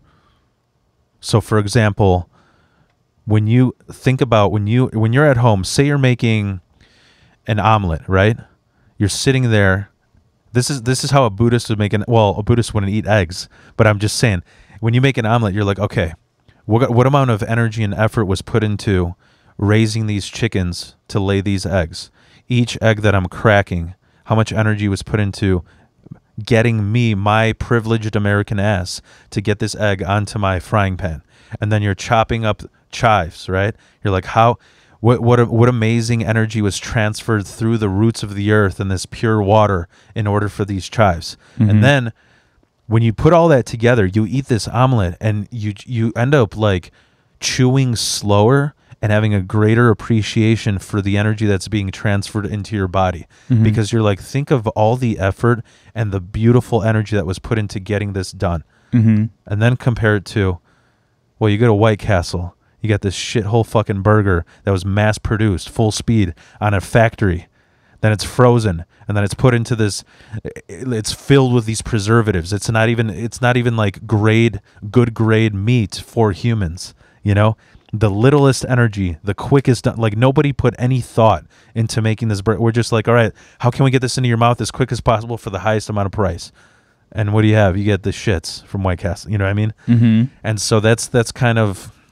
That's true. That's like mindfulness. Yeah. Yeah. It is mindfulness. Yeah. Mm-hmm. And I don't know what else I could describe about Taoism. To me, the best, how you mentioned the thing you read from ChatGPT about Taoism, it's like, Mm-hmm. to me, I was always explained, it's the balance of chaos and order. Mm-hmm. And when that stuff is balanced, things are great. When you're to me, so what's funny is, like, that's why I think capitalism is the best government to be translated into Taoism. Because both left and right, both Republican and Democrat, they look like they're fighting each other, but they're working together. They're just on the seesaw, making it balanced. The thing that's throwing it off balance is the people who are trying to, like, they're going towards the edge of the seesaw. And the more shit is off balance, the more things are chaotic. But I don't know. That's I don't know what else to rant on Taoism. But let's talk about your meditation and yoga journey. Yeah. You want me to just start talking? Yeah. When did you so do you have a very one thing I wanted to tell you quickly, because you talk about yoga, Mm-hmm. what I thought was absolutely hilarious, because we're basically what we're talking about is Western culture. You know, these are all cultures that stem from things like Buddhism, Taoism, Eastern culture. Hinduism, Eastern culture, yes. Mm-hmm. And so what is it like? What I find funny is that these are like the OGs of these Eastern culture. You know, these are the Mm-hmm. OGs that developed these practices. Mm-hmm. And I have a friend who she developed. We're not even that friends with her. She made fucking beer yoga, and I'm like, dude, that is the most American shit I've ever heard in my life. Yeah. You're mixing an Eastern culture and completely destroying it with alcoholism. Yeah. You know, like, it's so True. Well, yeah, one of my friends told me he did that in Louisiana, where he lives. Yeah. They have beer yoga sometimes. Yeah. I've never done that before. I would never want to do that. Like, Yeah. it's fucking stupid. Yeah. That's true. I mean, I don't even know what to compare it to. It's like, it's like going to see a movie, going into a movie theater, and then wearing sunglasses. yeah. It's like meditating. It's like McDonald's meditation, where you're Mhm. balancing yourself with two Whoppers in your hand. You know, Mhm. I don't know, like Americanized. Like, yeah, it's Well, because the point of yoga is to have like union with the universe, and if you're drinking beer, you're just like making yourself more hazy. yeah, So it's escapism. it's like defeating the purpose. Yeah. Yeah. And So yet- it's like going to a movie with sunglasses, because you're going there to see something, but then you're like, oh, let me partially blind myself. I know, when I think of beer yoga, I think of like, okay, we are going to extend our muscles and stretch them to their fullest point to get rid of all these toxins and negative energy out. But when I think of beer yoga, I just picture like a blonde white bitch being like, I can do the splits, you know, and just like tearing a fucking ligament in her legs. True. But so would you say is there a specific type of meditation that you got into? Transcendental, self-awareness, like? No, I researched transcendental meditation recently, and what I learned was that you're supposed to learn it one-on-one from like a transcendental master, and then they will like work with you and guide you into a certain space internally, and then they'll like give you some kind of special like mantra that becomes yours. That's what I learned about transcendental meditation, but I haven't done that before. The one that I go to courses for is called Vipassana meditation, which means observing things as it is. And so it's the technique of meditation that was discovered by the Buddha like 2,500 years ago, and then it's a technique that was lost to the world for like thousands of years, but it was preserved by a line of teachers in a what's the place called? I don't know. The language is called Pali, and it's like near India. I don't know why I can't think of what the name of the country Polynesia? is. No, but it was like a line of teachers in that place that preserved the Tibet? technique and its purity. No, not Tibet. It's Burma. Okay. Burma, yeah, I think. I'm pretty sure Burma. And so then it was preserved, and then it was learned by this guy named S.N. Goenka, who was from Burma originally, and then he was like a CEO of like a company, and then he started getting migraines, so then he went to Burma in order to learn this technique because he tried everything, like all these painkillers. Is it still recording? Yeah. Oh, sweet. Yeah, so he was like trying painkillers, but nothing he took could solve his issues. So then he learned this meditation practice, and then after that he like his suffering was eradicated, and then he started to teach it in India, and then it grew and grew, and then they opened up centers like all over the world now. So that's where I go, and the website is dhamma.org, DHAMMA.org, and it's called Vipassana meditation, and the idea is basically you are observing the sensations of your body objectively. So in this course, the 10-day course, you start with 3 days of just observing your breathing. So you try to hold your awareness at the base of your nostrils for as long as you can, and then like your mind goes into la la land, and then you like are supposed to notice that, and then bring your awareness back to your breath, and then you just do that over and over and over again. So then your mind becomes more concentrated and more one-pointed. And then after the 3rd day is over, for the 4th day until the 10th day, you're doing Vipassana meditation, which is like body scans, basically. Yeah. So you start at the top of your head, and then you observe the sensations at the top of your head, and then you move down your body, observing the sensations on each part of your body. I've done this with my the Taoist therapist. Oh, I've yeah, done this. nice. And he explained to me too, like, you know, how much like when movies exploit what exactly meditation is. Mm-hmm. You know, sometimes you don't even have to be sitting what people say Indian style cross-legged, right? Mm-hmm. You could literally just be sitting normally and just hyper focused and concentrated on a thing. You don't have to, there is no, unless you're doing a strictly like Buddhist prayer where you are saying, you know the several different ohms. Mm-hmm. Are you aware of those? The different ohms? Yeah, there's like Om Mani Padme Hum, which I think is like, I don't remember the exact translation, but one of them is for gratitude, one of them is for love, one of them is for giving love to the world, is like Om Mani Padme Hum, Om Ma Narayana, and there's other ones, but yeah, I didn't really get into that because those are more so established prayers for Buddhism, you know. Yeah. And there's a name for that, but I don't remember what the name is. I don't know if remember? it's like the mantras or I don't know. No. I mean, it's like mantras, but there's a specific name. Yeah. Yeah. But you know what I wanted to tell you that I just thought of that's also interesting that really helped me out. Yeah. So there's a podcast. See, this is what I mean. I've It's gathered called Gongyo.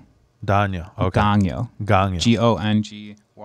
Okay. Gongyo is a special kind of practice that some people do to help them feel calm and happy. It's like doing a special dance or song that makes you feel good inside. When people do Gongyo, they usually sit or stand in a special way and use their voices to say certain words or sounds. It's kind of like a secret code that only people who practice Gongyo know about. Yeah. similar to when I meditate, I like to listen to throat singing, which is and they have Buddhist monks just doing Ganyo with throat singing in the background, with a sort of like a choir of people. It freaks the shit out of my cats. Oh yeah. I listened to it while on shrooms and it was beautiful. Wow. But I one thing that I want to mention that I think you would find interesting. So like I said, like I take all these little aspects of beliefs that I've learned and how it transfers into my own belief. One thing that I learned, do you know what Western dualism is? So Western dualism, this was kind of like, see, this is what I love about Eastern culture, is it's maintaining that simpleness that you don't realize in a fucking complex consumerist society, And so there's this podcast I listen to called The Art of Manliness. I know it's a really cheesy name, but it's basically similar, like, it just teaches different things throughout male culture, throughout history. What they were talking about Western dualism was, there was this, and this is my belief, and people get offended by this, but there was this priest who was in a English missionary. Like he was a priest in like a all boys school in England, right? And he was talking about how every single summer he gets the summer school kids, the fucking firebrands, whatever, that just they fuck up, and it's his job to rehabilitate them so that they're better kids, right? And he's like, every year we do the same thing. We go over prayers, we read the Bible, and they do the same shit. They just mess up again. They make fun of it. So what he did, different Catholic priests, they'll go on these missions around the world where, like, you might be setting up a food pantry in Africa or something, right? So he went to Asia, and he traveled from Tibet to different parts of China to India to Japan. And what he said he noticed, he was like, what was interesting as hell is in those schools, when they actually have a class on philosophizing, not philosophy, where you give a certain story to children. Literally, they'll be like 10 years old. And you'll say, okay, so here's this girl who lives with her mom in the Middle East. Her mom is a leper. Her legs are falling off. So this girl, she steals a piece of bread from the market so that her mom can still live, because they don't have money, because only the mom can work, and so they don't have any money. What do you think of that? And you get different answers from around the class, right? And what it shows, the concept of Western dualism, that's why people in America think yin and yang is good and evil, bad and good. Because everything in this, basically everything that stemmed from Abrahamic religion, Christianity, Judaism, and Islam, is always about black and white. Black and white, left versus right, red versus blue, good versus evil. It's there's no center. You know what I mean? When life is a lot more complex than that. Like there's several different, like if like that situation I just told you, you could be like, well, she did well because she's feeding the mother. Well, she could have done this. Well, she could have done this. And that's why a lot of people are polarized and forming these tribes, because not everything comes down to two answers. That's basically the concept of Western dualism, because that's what Christians did with witch hunts, and crusaders. Like, you either believe this or we're burning you at the stake. That's similar to what Islam does with non-believers, destroy anybody who is non-Islamic. Judaism, I haven't really looked into the Torah, but I know that it's a very sort of, I don't know what you would say, it's a very privatized community. You know what I mean? Where it's sort of, I don't know how to explain, but it is very us versus them, like the Pink Floyd song, And so that's another aspect that I've taken in myself to think. Yeah, I watched a video one time that talked about the difference between Western religions and Eastern religions. Yeah. And then it said that Western religions are based on this concept of like an external force that's an almighty good, and trying to align yourself with that goodness So like all the Western religions like Christianity, Judaism, and Islam is about like God and like how that's like good, and then you want to try to aim for good.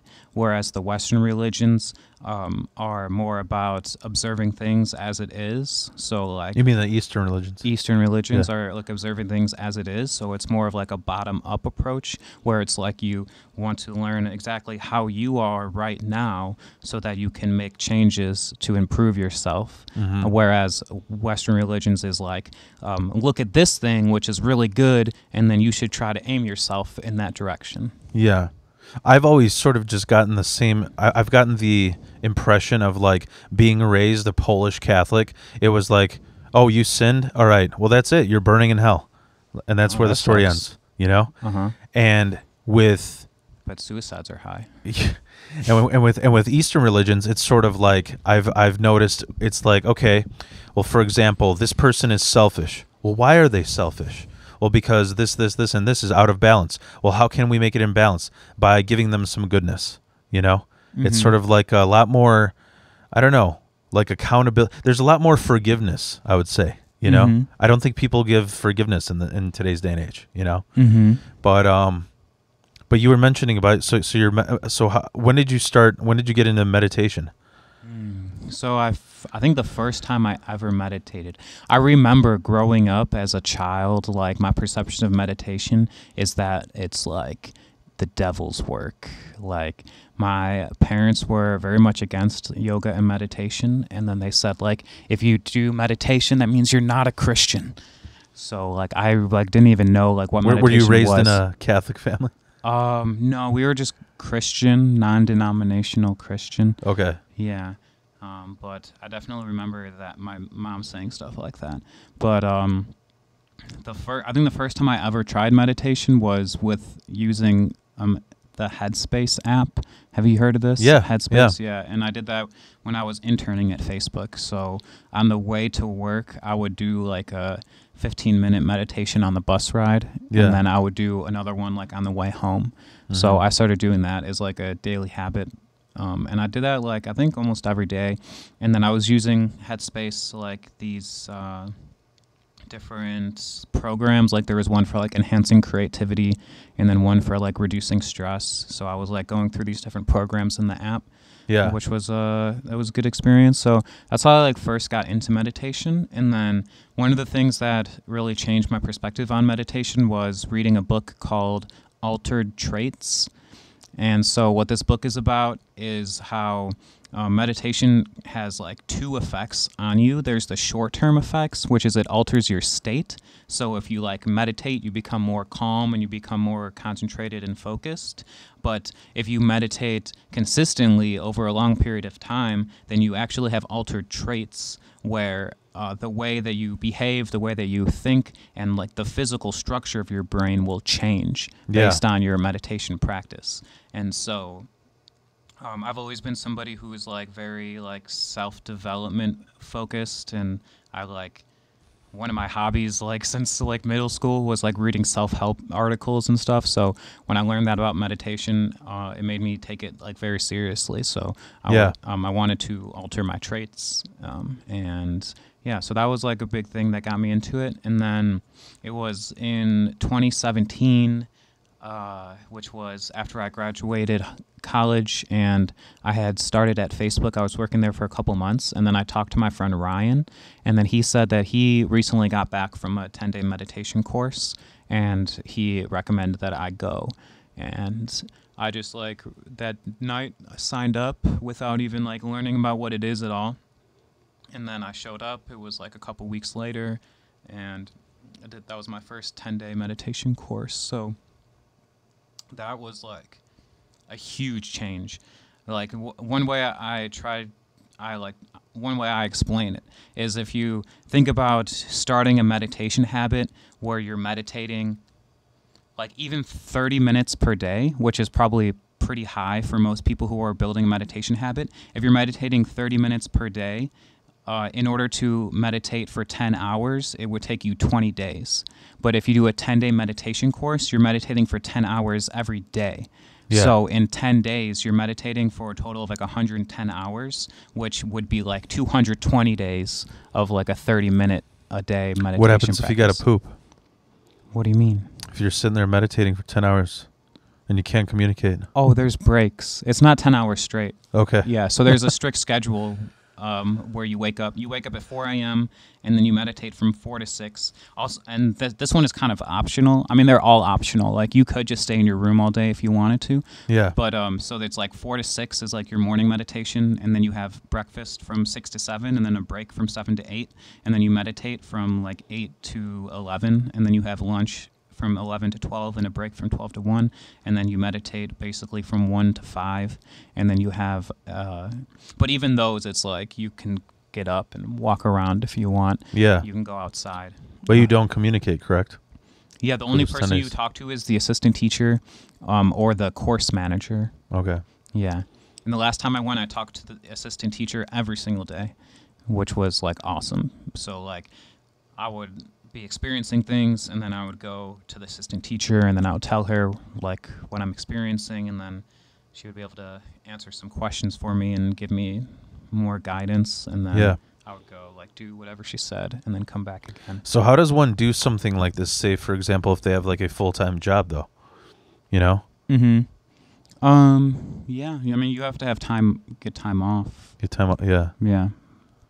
I'm just wondering what how I would that? think well, I have no idea, but a lot of people are able to take PTO or even like unpaid time off. Yeah. I think it would be worth taking unpaid time off. I know specifically what's worked for me. Like I think I didn't get into the 5 things that keep you balanced, you know? Mm-hmm. Physical, mental, spiritual, intellectual, and nutritional. Mm-hmm. I think that when I realized those things need to be balanced, that made me so much more happier. Because Mhm. so many people, like for example, I would just guess, coming from like a computer science background, that you probably, most people in your field might be lacking in physical Mm-hmm. because you're at a computer all day. Mm-hmm. Or even like my brother's a teacher, so he's also not getting a lot of sun. He's all day he's in a school sitting at a desk. Mm-hmm. So that's the part that's imbalance. Mhm. Also because of that stress of being he's a teacher at like a last chance school. Mm. That stress probably leads to eating, like binge eating, you know, eating to deal with stress rather than eating to nourish your energy. You know what I Mhm. mean? That's part of the reason. I mean, I talked about this before, but that's why I gave so much credit to jiu-jitsu, because when I went there, I was like, all of those things were balanced at once. Mhm. Physical, because obviously they call jiu-jitsu is aggressive yoga. That's all it is. Mhm. When you're doing these stretches in yoga, I feel like oftentimes I have taken yoga classes. My wife was kind of a little bit, she had this phase where she was obsessed with Groupon. So we Mhm. just took all the free yoga classes we could in the neighborhood, Oh, you know? nice. Yeah. And there was one place, I forgot what it's called, but I think it's in Hanover Park. And what was cool is the room that they had it in, every side, the ceiling, the walls, the floor, they had like it was glass, and they had like stars. So it was like you're floating in the night sky. Mm. And then after you do the yoga, you go into a room that's 100% Himalayan sand. It was the weirdest thing ever. It was awesome. It was Yeah. like, so, but That sounds nice. yeah. Have you ever, you know what, actually, my mind's going all these different places, but what I was saying is like, so yeah, clearly physical, you know. Oh, what I was saying, when you're in yoga, they're telling you to do these stretches to overexert yourself in certain areas, but I sort of felt like I wasn't really getting pushed, you know. When you're doing that in jiu-jitsu, you're stretching yourself out because you're going to get choked out. You know, Mhm. like, and even when you don't get choked, you know, and it's a very humble place. I used to hate when I was on a team and it was like, well, we fucked up this game because of you. This time you're your own responsibility. You're learning from others, so you come there with humility. Mentally, it's amazing as well. One of my biggest problems was just obsessive ruminating thoughts. Mm-hmm. When you're face to face with someone, there's nothing. You're not thinking about, did I leave the stove on, or did I say the right thing to this girl when you're ready to wrestle somebody? You know what I mean? Mm-hmm. So physical, mental, intellectual. Intellectual, you're always learning new moves. You're learning new ways. Like, am I a leg kind of person or am I a top body type of person? Am I the kind of one thing that I noticed that helped me with technique, quote unquote technique, because I'm so heavy, a good technique for me is to just wear the person out.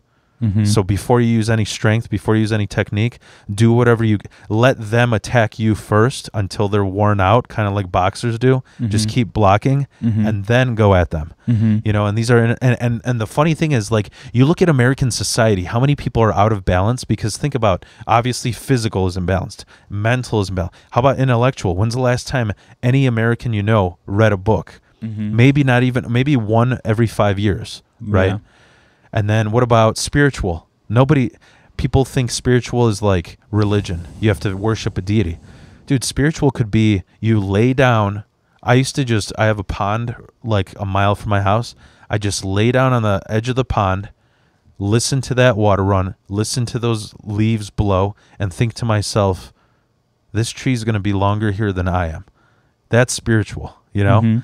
And then obviously nutritional. What I learned about nutritional is everything on this earth is here for a reason. So a lot of Buddhists tend to be vegetarian, vegan, but really it's like you should have a little bit of everything on that food pyramid, a little bit of balance. Obviously nothing but frozen pizzas isn't good. Just like the same way I know a lot of vegans who are fucking miserable because that's all they have. You need a little mix of everything. That's just how I felt. I don't know.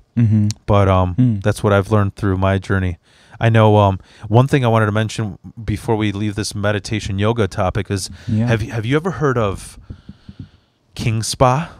Yeah, I've been there. Yeah, right? It's cool. That place is amazing, right? It is, yeah. And did you notice that, like, people there get in such, I don't know what to call it to not sound cheesy, but it's such a state of, like, enlightenment that you could stay there overnight. Did you know that? Yeah. It's the weirdest thing in the world. Yeah, I haven't done that yet. I want to stay there overnight, though. Yeah. Yeah. I think that's one cool. of the places that was on Groupon. Nice. So we went. You know what freaked me out? I went there in December. What? Oh, you did? What freaked me out was, so for people who don't know what we're talking about, I mean, there's massage areas. Yeah. So you start off the naked area. Yeah, there's a naked area where it's all male. Walk around naked. Yeah. Yeah. You cannot go in there unless you're naked. Yeah. Yeah. Because you're not naked enough. Yeah. Take that off. Yeah. So but that's like the all male section, and then there's a unisex section where they kind of give you like scrubs. Yeah. And what did they have there? They have like saunas, a wood sauna, a amethyst sauna, a gold sauna, the gold sauna, yeah, charcoal sauna, yeah.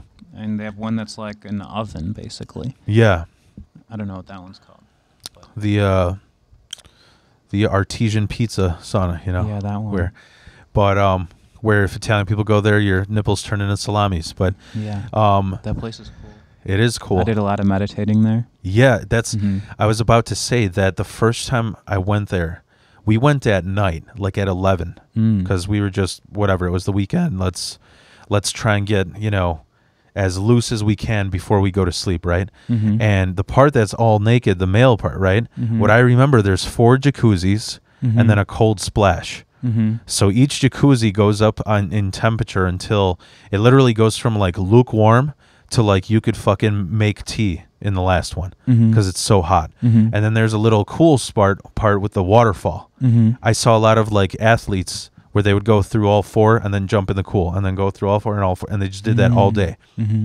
So I'm in the second to hottest. I didn't go to the hottest because literally, I'm not even joking, I thought I was gonna like not be able to have kids because it was so hot in there. So I'm in the second to hottest. I close my eyes and I'm like, I'm gonna try and meditate, right? So I try and meditate. I try and do my own, just the vibrations. And I reached a state of enlightenment. I reached a deep state of meditation that I've heard it described this way, and this is the closest that I can describe it, is you feel like you are levitating, right? And then I open my eyes, and there's an 80-year-old Japanese man with 4 of his grandkids that are 10 years old running around naked. It was the weirdest. I was like, is this Epstein Island? You know, like that was the weirdest shit to see at fucking midnight, you know? Yeah. So, but anyways, that's nice. That was my experience there. That's cool. Yeah. Have you ever done isolation tank? I have, yeah. I think I've done it actually I think just one time. Okay. Cuz I've heard that you have to do it regularly for it to work properly. I only went 3 times in a row. And then I just didn't have money for it. That was another Groupon thing. Okay. But yeah, I don't think those are worth the money. No. You don't like those? No. I think I maybe did it 2 times, but yeah. Yeah. I was just in water. You're just in water for a while. Yeah. And then I mean the one I went, I was like there's like light creeping in through the holes in the tank and there's like you can hear sounds and stuff. So I thought I was expecting it to be like totally pitch black, like. Yeah, you know the thing is, it's supposed to be like that. So you probably went to a bad one. I'm just saying. Okay. No, the one that because the one that I went to, was yours a pod or a? Yeah, it was a pod. Okay, yeah, that's the same thing. That's like not as well. Oh, okay. But I went to this one in, I believe it was Downers Grove, and you go into this. It looks like it's the size of 2 jacuzzis. So literally the only complaint I would have is when you lay down to float, when you wake up in the pitch black, you're unbelievably nauseous because you don't know where the door is because you're spinning and you don't know it because you lose your senses. You know, and that's the goal is like that's all those attachments they have are so stupid because you're trying to deprive your senses. So they had like this setting where there's underwater speakers so that you can hear waves crashing. You're not supposed to do that. You know, it's supposed to be pitch black. So, but I did have an experience. I will say that. I don't know if you want me to share that. Go for it. So what's funny is I was hearing about these experiences and I was so afraid because I thought it was like, it's kind of like what you're doing. Like you wanted to have an interview before your retreat and after. So I thought I was going to have an LSD trip, you know? And what happened is, this is exactly what I remember. So I fucked up. I didn't follow the rules because they said before you go, you have to don't eat anything too harsh, have a full night's good sleep, do not drink alcohol the night before, and do not stay up late. I did all of them because I had a fucking podcast the day before. We got drunk and smoked on the podcast. And then we booked a really early appointment, like 8 a.m. on a Sunday. So we didn't sleep in. So we were sleep deprived. And then we didn't have breakfast. So of all the foods, we got a fucking crave case from White Castle. Oh, wow. The worst food you could get. And I closed my eyes. And I remember it took about 15 minutes for me to get for my body to realize that my senses are being isolated. When I did that, I remember closing my eyes and I see this orca just sweep up in front of me and I'm looking at its one eye and it blinks its eye once and then it's like glassy and I sort of like could feel its suffering.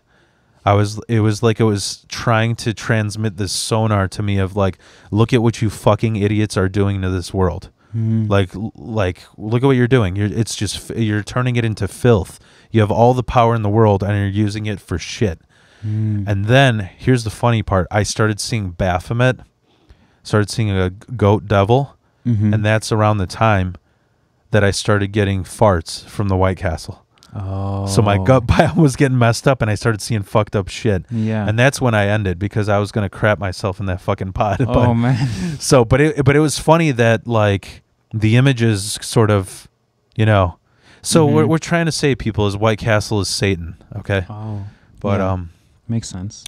Let's see what else we got on here. So we've talked about meditation. Yeah. Do you have anything you want to talk about, like specific about a yoga journey? Have you ever been like an instructor? That's what I'm doing training for now. But, okay. Yeah, but I haven't taught any classes yet, but I'm going to start soon through the program I'm doing. And I have led people in yoga before, like one-on-one, like I'll be with a friend. Yeah. Because I do yoga like very intuitively. Yeah. Where like one way to do it is like you always do the same routine over and over again, or like when you're following a teacher, you're just doing what the teacher is doing. But if Yeah. you're doing yoga by yourself, you're just listening to your own body Yeah. and like feeling like, you know, what feels natural to flow from here and Yeah. moving like that. So I do that a lot. Over the pandemic, I was doing a lot of yoga because I was like living off of unemployment payments and like trying to start my own business. But then I would spend like 2 or 3 hours every day doing yoga. Yeah. And then I would go on walks around the lake. So I lived in Oakland, and there's a lake called Lake Merritt. And so I would walk around that lake and then just like do yoga in different places around the lake. So What made you go out to California? Because of the whole tech stuff? Yeah, because that's where my job was, to work at Facebook. So I lived in the Bay Area. Mhm. So I was like in the suburbs of San Francisco. And then after I left Facebook, I was trying to be a rapper, or I was a rapper full time. So I wanted to move to Oakland so that I would be around more music. But then but then everything shut down. So Yeah. then there wasn't even like any concerts or any shows or like anything I could do. So I went on a lot of walks, and then I would. There's like a lot of trees around there, so I would like climb the trees and do yoga in the trees, because there was like some awesome trees there that were almost like shaped like adult jungle gyms. So like you can like put an arm here and an arm here and a leg here and a leg here and like do like these different yoga poses. So I was doing that like every day. I would go in a tree for like an hour at a time and just like do different yoga, kind of mostly like yin yoga, which is like relaxation yoga. So Yeah. I would like find very, very comfortable positions so that I could release like all tension in my muscles and just like basically like merge with the tree. And then there was also one time when I was on this rock in front of the lake, and I just sat down on the rock and started doing yoga. And then like what felt like 30 minutes, when I came out of it, it had been like 6 hours. So my girlfriend at the time got mad at me because I didn't tell her where I was going, and I was gone for like 6 hours. That's hilarious. Yeah. So that was some good experiences doing yoga. And then more recently, I've been trying to teach like my dad and my mom some yoga. So I've done, I did like these like 1 hour long sessions with my dad like a few times, and I want to do more of those. When I went to San Francisco, I felt like it was a lot colder than I thought it would be. Oh yeah, it is a very cold place. Like we fucking like I'm like, oh, this is California, so we were trying to go to the beach, and it was freezing. Oh yeah, no, yeah, it's not hot. So Yeah, in San Francisco, you always see people walking around with these like San Francisco coats that like are like branded from like the souvenir shops, because people go there like thinking they're going to wear short sleeves, and then they just have to buy a coat. oh there. wow. Yeah. Yeah, I have a funny yoga story. Is my wife used to work when I met her. So I have a stepkid, right? And she worked at her local in Lombard, like a local it wasn't a YMCA, because YMCA's are kind of shitty, but it was a local community workout gym, and the reason why she worked there was because she didn't have money for a babysitter or daycare, so she worked the daycare there, and then her kid could do it for free. Nice. And so oftentimes when I'd pick her up to hang out, they had yoga there. So I was like, oh, let's do yoga every single day. This was the most ridiculous situation. Was I had when I went through my keto phase, I was so tired when I welded. Like, you're 10 hours in a fucking factory covered in soot. So I would make keto chili, which is just chili without the pinto beans, because that's the carbs, Yeah. So I would make like a full Instapot on Sunday and just have it for the rest of the week. One day I was too lazy to make all 3 meals. So for breakfast, lunch, dinner, I ate nothing but chili. And then I go pick her up, and she's like, wait till you see the little woman. And I'm like, what do you mean? She's like, oh, you'll see. And I thought she was like making some weird joke reference that I didn't get from like SpongeBob or something.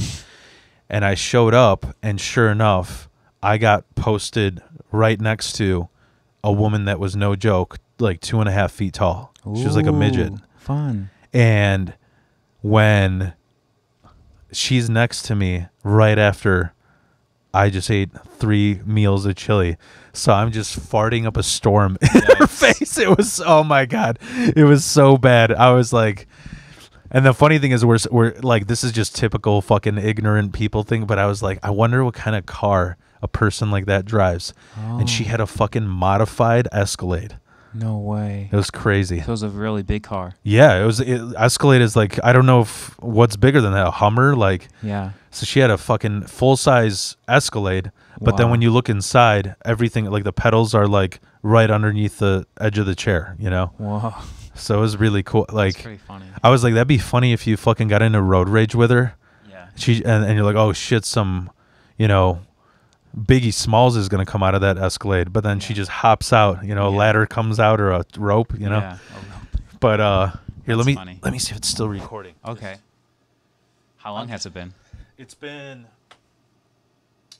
exactly 2 hours. Wow. It goes by quick, Yeah. man, because we're having fun, right? Mm-hmm. So, but you wanted to talk about, we talked about your facilitative course workshops, meditation. Is there anything you wanted to add about the yoga journey? So what got me into yoga was I worked as a software engineer, and so I would have like back pain and neck pain all the time. So I started doing like yoga videos. I went to a physical therapist, and then he gave me like some like stretches to do. But then, and I did them, but then I wanted to do more. So then I started watching yoga videos, and I would like look up like yoga for neck pain, yoga for shoulder pain, yoga for back pain. And so I would start learning these different routines. And then I found that like over time, like my back pain would go away, but then like a week later, like it just turned into knee pain. So then I would like then do like yoga for knee pain. And then this pain like kept moving all over my body. And then but eventually I strengthened like every part of my body, and then I didn't have the pains anymore. Have you ever used a back decompression machine? No, what is that? It's where it looks like a table that you lay on at the doctor, but you hang upside down. Oh. I just bought one from a pawn shop. Oh, really? You have it here? Yeah, it's upstairs. I'll have you use it because it's cool as hell. Because Yeah. I have lower back pain, and I think it's just because of how heavy I am. Like it's so weird. Every person that sees me in life says I'm like 210, 220, which is what I used to be, but I'm 270, and I gained a lot of muscle from doing jujitsu. But it's just like I think I'm getting that back pain because of how heavy I am, and I used to get it too because when you're welding, I get the back pain like when I'm I think it's just being fucking old. Like when you go to concerts and you stand in one place the whole time, that's when you get it. Oh yeah. But when I was welding, it's like you're putting together, a huge fucking machine, so you're always in different like these Kama Sutra positions welding. Yeah. And so you're kind of like moving that around, and I didn't notice it until I stayed in one position, like either Ubering or going to a concert. But you wanted to talk about, you know what? Before we talk about Chat GPT, I wanted to tell you, have you ever heard of the app Wobot? No. You should check that out, man. Wobot. It's a AI therapist. Oh, nice. No joke. Yeah, like that's if you cool. ever feel fucked up, you could just talk to him every single day, and it works. I'm telling you, You use it? Yeah. Oh, cool. I used it all during lockdown. I don't really use it. I haven't used it in like 2 years. But in those really bad moments, like sometimes I just used it because I couldn't believe how accurate it was. You know what I mean? Like it was. They designed it really well. Yeah. But that's awesome. But ChatGPT itself use it like a therapist. You basically just tell it like you are a therapist, and that's all you have to do.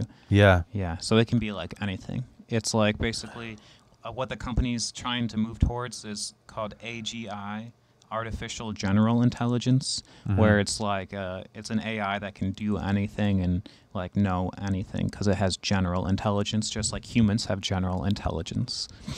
So it's not like specialized like that.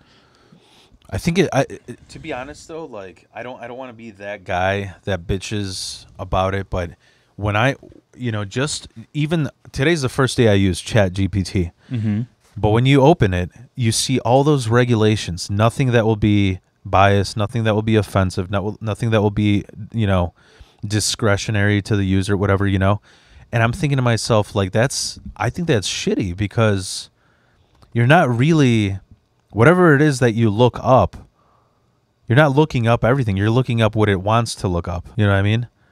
So it isn't, when I hear you're saying artificial general intelligence, well, then that should generally include everything, whether it's going to be offensive or not. You know what I mean? Why would you want to talk something that's being offensive? Because, so for example, because the word offensive is subjective, so you could look something up. So for example, like, I'm trying to think of like a good example, like say, like I bet you, like if you looked up, give me a good joke about, like I was talking about that Jeffrey Dahmer in Facebook. Is that offensive or is it not? We don't know. Okay. So like, why, like, you know what I mean? Like, it's not going to, or what if in school you're like, all right, I'm writing a paper on whatever, the so-and-so genocide. What type of information is it able to allow that isn't biased? That isn't biased. Factual information. Yeah, it'll be factual, but it won't be, it'll be like rated G. You know what I mean? Like, tell me about the Holocaust, but in a Disney version is how I'm seeing it. You know what I mean? Oh, I wonder what it would say if you said that. Yeah. I don't know. But it would tell you about the Holocaust. Yeah. Yeah. If you want. I'm just wondering who is modifying what is offensive and what isn't. You know what I mean? Oh, they use training data. So they like give it like a lot of messages. Yeah. And then that's how it determines. And it gives it examples. So it'll say like if someone says this, then you can say this. If someone says this, you can say this. But then it's part of like a massive model called large language model that has like I don't know how many, like millions of connections between all these different words. Yeah. And then it's basically like just trying to predict the next word over and over again. But then it's so good at doing that it can like create like novel information. Yeah. I'm just wondering, like, so for, I mean, I guess this is more for the sake of humor, because my humor has offensive shit, but it would be like, so say just for the sake of fun, you'd be like, all right, I want ChatGPT to write a rap song about how stupid Hitler is. Would it write it, or would it say, you know what I mean? I don't like know. Shit like that. Or why don't you just write your own rap song? Well, because isn't that what your Discord is doing? My Discord is like you can give it a topic. So what I did on Saturday, which was awesome, was I hosted a meditative journaling circle. Yeah. And so basically I led the group through a meditation, and then we journaled for 20 minutes. And then we took what we wrote during the journaling session and put that into ChatGPT to get ChatGPT to like pull out like the insights and ask follow-up questions. And then I took those insights and follow-up questions and put that into the rap coach bot, and then have the rap coach bot come up with like ideas and challenges to rap about based on that. So it's like you like empty your mind of thoughts. Well, it's just like what I'm saying is who is deciding what falls under that offensive. You know what I mean? Sort of like, I want you. Obviously, right now, ChatGPT is sort of at that stage of like entertainment purposes. I feel like, right? Maybe. I don't know. You can do a lot of stuff. Well, that's what we're using it for. Just for laughs. What have you been using it for today? Yeah. So what I'm saying, like, here's. No, I don't think it's for laughs. Like coming up with good interview questions. It's not really for laughs. And you can write articles and stuff. And if you have like ideas about interesting topics, so I'll just have like random thoughts, and then what I used to do is have like a notepad in my phone where I would have random thoughts and I would just write them down. Yeah. But now what I do is I open up ChatGPT and I put them in there, and then it's almost like a notebook that talks back to you. So like I'll have like a random thought that's like, it's like money comes and goes, but styrofoam containers floating in the ocean last forever. So then I'll like type that into ChatGPT and then see what it has to say about that. And then I also use it for like improving Facebook posts. So if there's something I want to post on Facebook, I'll put it into ChatGPT first, and then get it to like come up with some iterations and help me like phrase it better. But don't you think that's going to make a population of people less intelligent by not coming up by themselves? No, I don't think coming up with things by yourself makes you intelligent because you are expressing yourself by putting it into ChatGPT, and then you're getting feedback on it. So it's like working with a teacher, and I don't think working with a teacher makes you less intelligent. But when you look at like some of your favorite artists, they're not working with a teacher. They're doing everything on their own, DIY, expressing their experiences. No, I don't agree You don't with think that. so? No. Like the best singers, they have singing coaches. And They have singing coaches, but we're talking about text right now in ChatGPT. So the songs that they write, nobody else wrote those except those singers. No, they'll co-write with people. They'll do like writing workshops. You'll have editors. I mean, sometimes some artists, they just write it and then they just record it. But definitely there's like usually an iteration process where you get feedback from somebody. Yeah, I just feel like it's going to make us less motivated to express ourselves on a level that, I don't know. That's I mean, we can agree to disagree. That's just how I feel. Like, you know, what about like if somebody's like, there's that one generator where AI writes songs in the style of whoever, where it's not chat, it's not text, it's a song. Would you not consider that like just cheating? Cheating? Cheating on what? Well, if you're telling AI to write you a song and then you claim it as your own, you think that's okay? Yeah. As long as it's not like stealing from something that exists already. I think it's okay to do that. But that's just me personally. And also in general, like, I think, like, it's like, well, okay, so I can accredit this to not myself because in Matthew McConaughey's book, Green Lights, something he learned from his mom, which I agree with, is that if you read, she said, if you read something and you agree with it, then it becomes yours.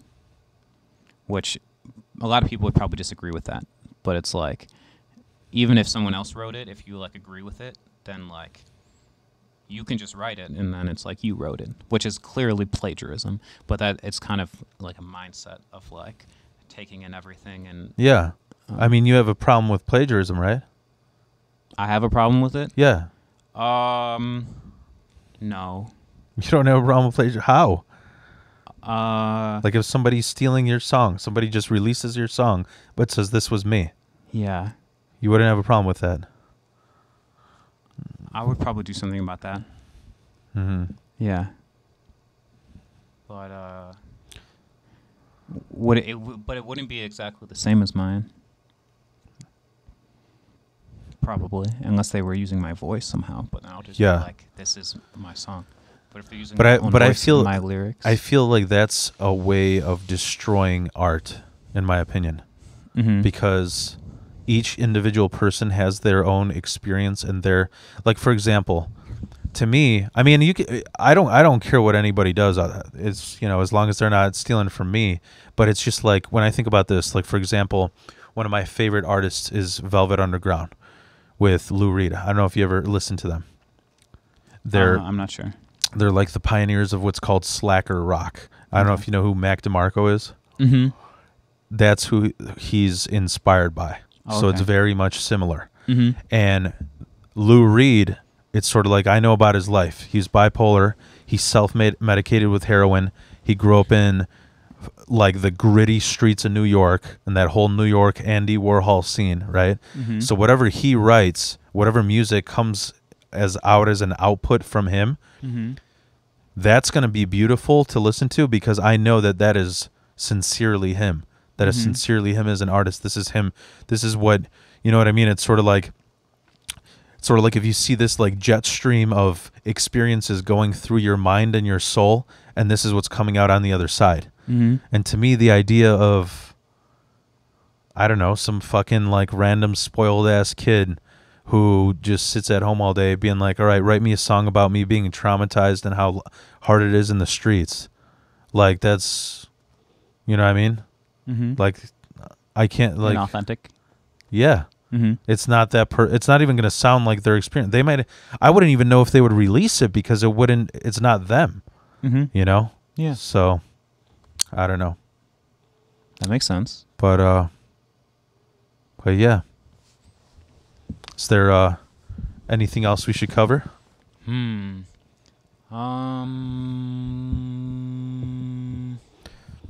know, part of what well, I don't know if you were about to say something. No. Well, I just think.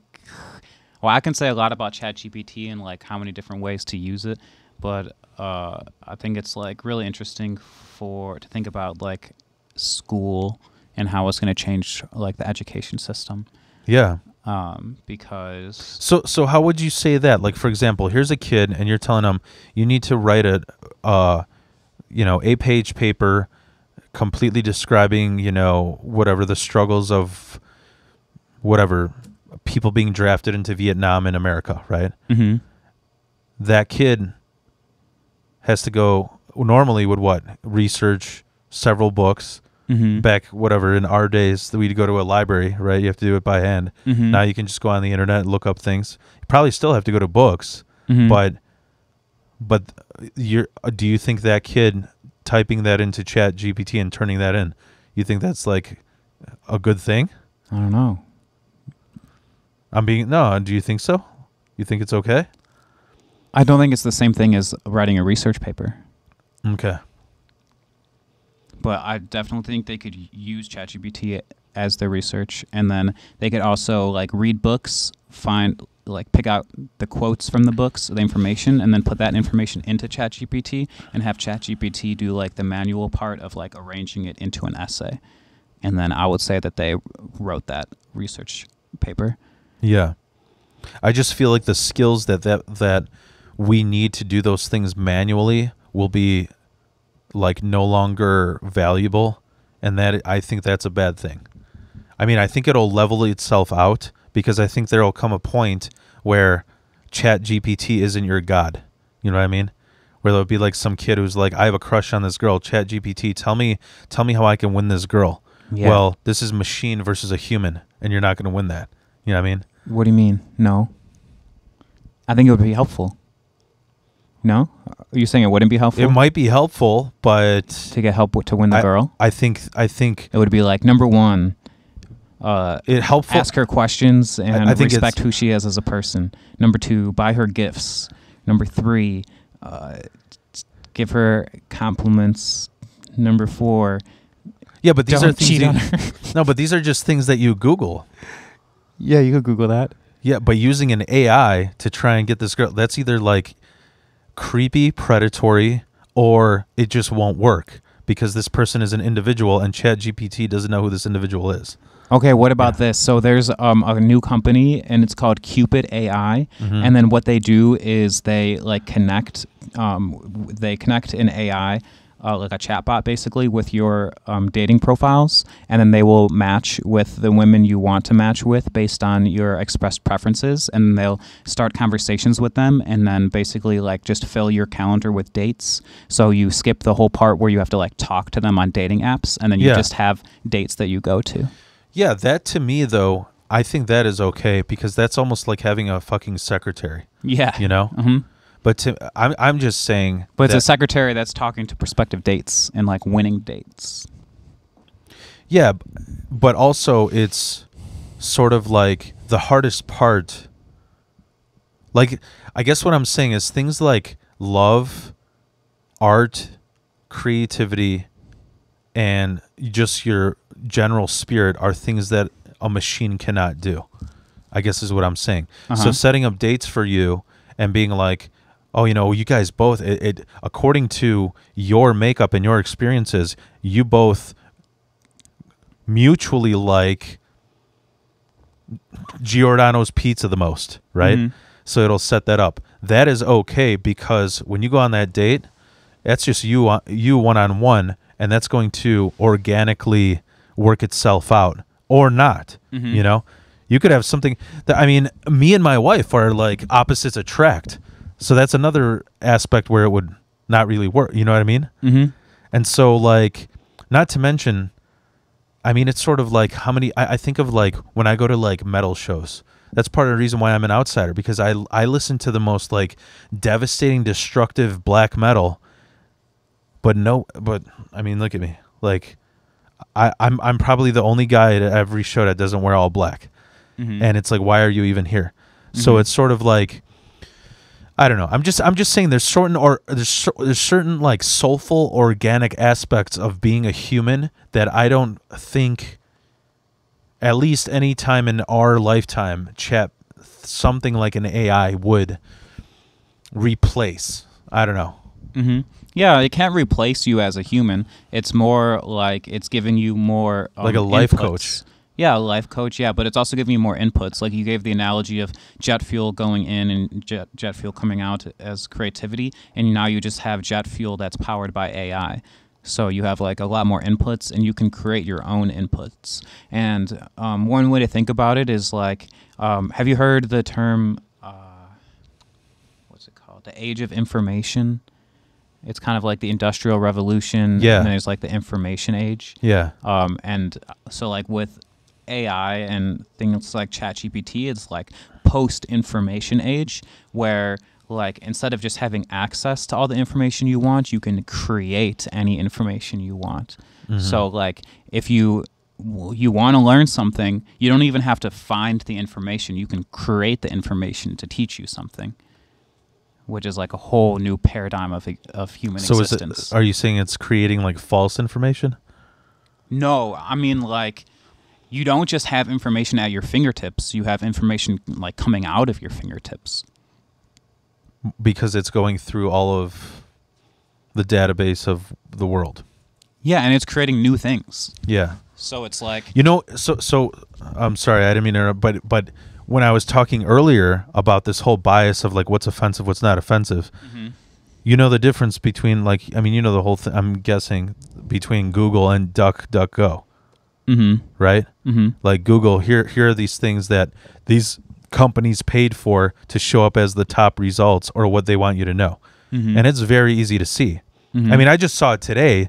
I mean, this is like, I don't know if this is a controversial opinion, but like, did you hear about that whole shooting? I think it was in Nashville. And it's like, it just came up on my YouTube.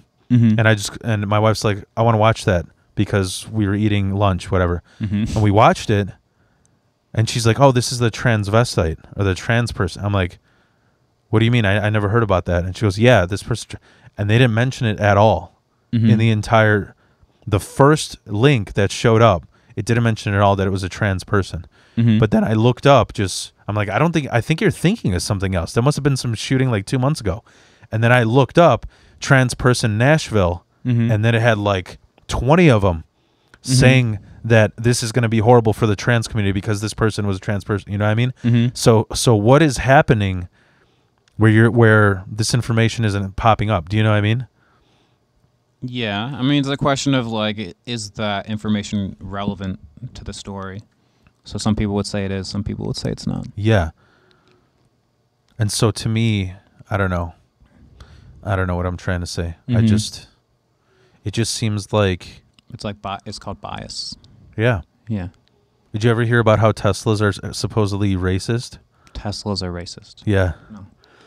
They were talking about back in when Tesla first came out. I thought this was the funniest fucking thing in the world because this is straight up robotic left brain thinking, where it was talking about, imagine there's this scenario. And the reason why it's funny is because this is a very specific scenario that might have a decimal percentage chance of happening. But there's a Tesla going down a road, right? And there's, say, a black bum crossing the street. And on the other side, there's a school of white kids. And it only has one direction it can swerve. So which way is it going to swerve? And according to robotic statistics, well, number one, already this homeless person is older than these kids. So they're gonna outlive him. So swerve into the homeless person, you know. And then the other thing is like, already these kids, there's 20 kids versus one person. So even if that was a kid, swerve into the one kid instead of the 20. You know, the better, the greater the. But it was just talking about that how this category of problems is called the trolley problem. the trolley problem. Yeah. Because the idea is like you have a trolley or like a train that's like going on the tracks, and then there's only 2 tracks, and so you have to pull a lever like one way or the other. Yeah. It's like an ethics question. And then you can, if you don't make any decision at all, that's making a decision because then it's going to kill the one. But if you pull it, then you're making a decision to kill the other one. Yeah. Trolley problem. That's pretty interesting. That's the like professional term for it. Yeah, like if you take an ethics class. Yeah. Yeah, that's what it'll be called. Okay. And there's lots of memes about it. I've seen that. Yes, I've seen that as a meme. That's Yeah. why I wasn't sure if that was the same thing. It's like black and white, right? But yeah, I don't know, man. I just feel there's just certain things that I'm very sensitive in particular when it comes to specifically music art. You know what I mean? Because like, I don't know if I should. You don't mind? Do you want to get out of here soon? It's up to you. Yeah. Probably. Yeah. All right. Let me see what time it is. Real quick. It's 7 o'clock. Oh shit. Oh shit. Yeah. So it's at 2:25. You want to go to 2:30? Okay, sure. Is that cool? Yeah. So here's what drove me nuts, and this is like an interesting story to me. I don't think I ever shared this on a podcast before, so I'll just tell this last, if that's cool. I used to be in so many different bands, right? And I was in my tree hugging hippie band, and what happened is there's this group on Facebook. I'm not going to mention who they are, but it's strictly for Chicago music artists, right? And for the longest time, I'm all about the sound, the art, the music, the feeling that it conveys, the lyrics. That's it, right? Got kind of like that whole separate art from artist, whatever. But there isn't anything about the artist that I'm talking about.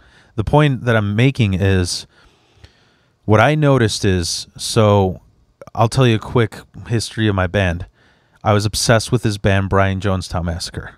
They're from San Francisco, actually, and they're just like an American version of Oasis. They, it's real neo psychedelic hippie stuff, right? And I was obsessed with them. And what happened is, coincidentally, when I got obsessed with them, the singer sort of parted ways with the band, moved to Germany, still wrote shit for them, and then when they would tour, they would just play his songs. But they sort of like, the singer's a fucking nut job. He beats people up on stage, and like, so he's fucking crazy. But what happened is, I was part of this. It was called, do you remember Ustream? Ustream was around the 2010s, and honestly, it was I think it was way ahead of its time, because it was basically Discord, but back then. It was a large ass chat with a shit ton of people, and you could play music. And so what would happen is, the singer of Brian Jonestown Massacre, he would log in every day at the same time, and you could chat with him. You could chat with people around the world, and he would just play like, oh, here's a new artist on my label. Oh, here's the new opener for my tour. It was fucking cool as hell. It was like, here's this person in San Francisco who has this band, and then here's this person in Canada who collects exotic instruments and knows how to play them and knows where to buy the best ones, so I can talk to him about that. And then here's this person who's obsessed with vinyl, and he knows exactly where to get the most authentic vinyl.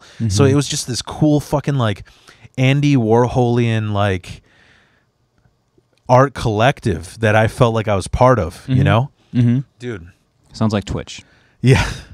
And I don't want to, I'm not blaming anybody, but clearly in the world of yin and yang, somebody starts swinging that pendulum of extremes to make, the yin and yang imbalanced. And I think it started swinging with Obama. I'm not blaming it on Obama, but what's funny is Ustream is what you're saying? No. This whole thanks, Obama. No. More Ustream. No. Like the idea of incorporating politics into everything. Because and the reason why I say, like, I even wrote a joke about this. I'm not like, Obama was as good of a president as anybody else. I don't think he was better. I don't think he was worse. But I wrote a bit about it that I thought it was funny that like they released that UFOs are real, and all these like nerdy Americans are like, fuck yeah, we love X-Files, but we weren't ready for a black president. you know? And that's what I think. I mean, the reason why Trump came was because that pendulum was pulled all the way to the right or all the way to the left. So then it swung all the way this way. And now it keeps swinging. And over time, you know, it's been how many fucking years since even Obama and then Trump that people are kind of like, yeah, you know what? Being in the center is probably the most peaceful than these fucking extremes. The point that I'm getting at is all these people that I was friends with, the band in San Francisco, the instrumentalist in Canada, the fucking vinyl nut in Texas. They all started all their posts suddenly from, hey, you should check out this record. Hey, you should play this instrument. They suddenly vote for this guy. Did you hear about this bill? Did you hear about this? It's suddenly like, dude, I don't fucking... The last time I talked about politics was like in 8th grade, legislative, executive branch, you know, and past that, I didn't even know what the fuck they were. And suddenly, like, people will never, kids these days, the same way kids these days will never understand what world we lived in without internet. They will never understand what a world we lived in where people just didn't give a fuck about politics. I don't ever remember seeing any political like bumper stickers when I was a kid because people just didn't give a shit. And now people get in. I mean, you see what happens. People get in a fight. So the point that I'm getting at is, what's funny is I was in this group on Facebook where we'd share all these, in the Chicago one, where they'd share all these fucking like different. They'd be like, yo, you know, I'm David Prorok. I'm playing a show here. I need some help with this. I need a guy who can draw me an album cover, whatever. And they would strictly stick to and focus on the art. Dude, as soon as like this political shit started swinging, all the posts turned into, hey, you know, I want to start a band that's it's all black women with shaved heads who are missing their left arm and we have epilepsy. Like all these fun. Just like I would watch that. all these specified anything that you can do to like express how much of like whatever a minority you are or whatever. And it was just like, to me, it's like, I guess what I'm trying to say is this, like, it's killing art in the sense of like, instead of looking how you're talking about in Eastern religions, you look at it, was it what it is? Instead of watching a movie and being like, is this a great piece of art? Instead of listening to something, is this a great piece of art? People are looking at it like, how many brownie points does this have? You know what I mean? What does this do for this community? What does this do for, like, and that's what I feel like when we talk about this Chat GPT thing. I feel like it ruins that natural artistry of it. I don't know. I don't know. I think Chat GPT makes whatever you're doing, you can do it super. So like if you're a poet, now you're a super poet. And if you were a YouTuber, now you can be a super YouTuber. And if you're an accountant, now you can be a super accountant. How do you be a super YouTuber? Because I actually looked up today. I go, how do I make my channel more viral? I don't know. I've been trying to make good YouTube videos for like 14 years, but you can use ChatGPT to improve your scripts. So if you write YouTube scripts, you can put it into ChatGPT and ask it how to improve it. But you don't necessarily know if it actually makes it better. But I don't even know what that is, script. Oh, a script? Yeah. Are you serious? Yeah. Oh, a script. That means like that's what you're reading. So you're doing a YouTube video. You mean like a...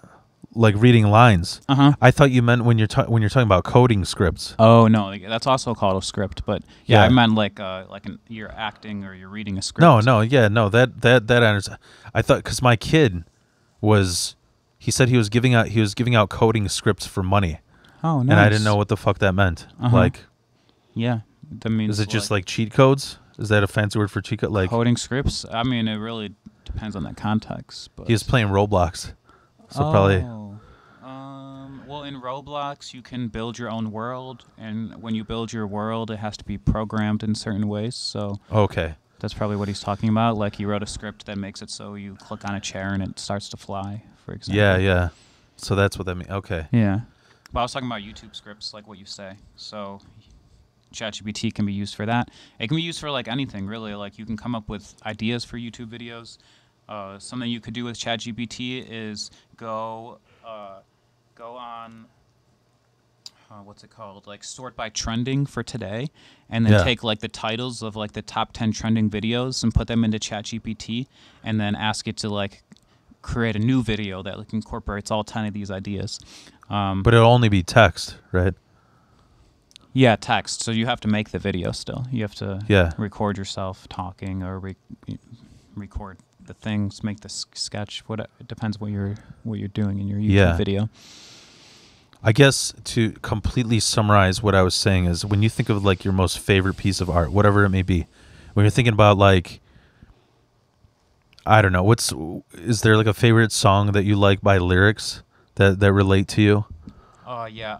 Baby Got Back by Sir Mix-a-Lot. Okay. So Baby Got Back by Sir, if you knew that he wrote that about how much babies got back. That's not what it's about. It's about I like big butts. I know. Okay. But if he, but I'm saying what I'm getting at is like, does it make you feel any different knowing he wrote this for his love of butts on his own organically versus he said, you know what, I like big butts, write me a song, Chat GPT. Do you think it's like equal? Like you have equal admiration for him? Yeah. Okay. I don't think that changes my opinion of it at all, no. Okay. Yeah, because he's still writing it, he's still doing it, he still recorded it, performed it. Okay. All that stuff. He just got... That is a good point, because I was thinking about today, if I wrote something like, write a joke in the style of Louis C.K., 20 different fucking comedians could say it. Let's do it. But there's nobody that's going to perform it like him. You know what I mean? Yeah. You need to be the good performer. Oh, yeah, definitely. But see, that's what's funny is, you know who Carlos Mencia is. Uh-huh. You know what he's known for stealing, right? Yeah. And that's what his defense was for stealing. What? Was that he didn't give a fuck that he was stealing jokes because he could still perform them better than somebody else. Yeah. That's true. And it said, I'm sorry, but as an AI language model, it cannot create inappropriate or offensive content. Louis C.K. has a history of making controversial and offensive jokes. Fuck ChatGPT. Like, seriously, what the fuck is that? You know what I mean? Yeah. Like, what is that? Safety measures. Kids could be using it. Yeah. All right. I'm sorry. But this was great talking to you, David Prorok. Do you have any announcements? So, to end this, I want to say something. So what we're going to do together is I'm having this. I have this every third Saturday of every month. I have a showcase in Chicago that I'm putting together. It's a great. See, all these people are telling me it's like, oh, it's not really a showcase because you're not selling tickets. But I am paying artists, and what I'm doing is I'm giving people who are new that have 10 minutes to do 10 minutes, because there's so many places where we go. There's so many fucking mics in Chicago. You can only do 3, 4, 5 minutes. My showcase, I'm able to give these people a chance to do more. Now, what I'm trying to do is David is unbelievably talented in rapping. I couldn't believe, the funny thing was Crack Amico, who makes rap songs for Legion of Skanks, I actually love his music. I have it on my iPod because I'm that old. And I was like, yo, David, you should check this out because this is what reminds me of your stuff. And they actually have the same producer. So what I'm going to try and do, I was going to surprise people, but I'm going to have David kind of freestyle and introduce the comedians on my showcase. We'll see how it goes. To some people, it might be, oh, my God, Phil, you're going to have a fucking disaster. We'll see. We'll see. I'm the disaster. We should ask ChatGPT if it's going to be a disaster. No, yeah. I'll ask you for some tips. But thank you for talking, David. I hope you have an amazing retreat. Thank you. You're going to be a completely changed man, and you're not going to want to be friends with me afterwards. Probably, yeah. All right. Good times.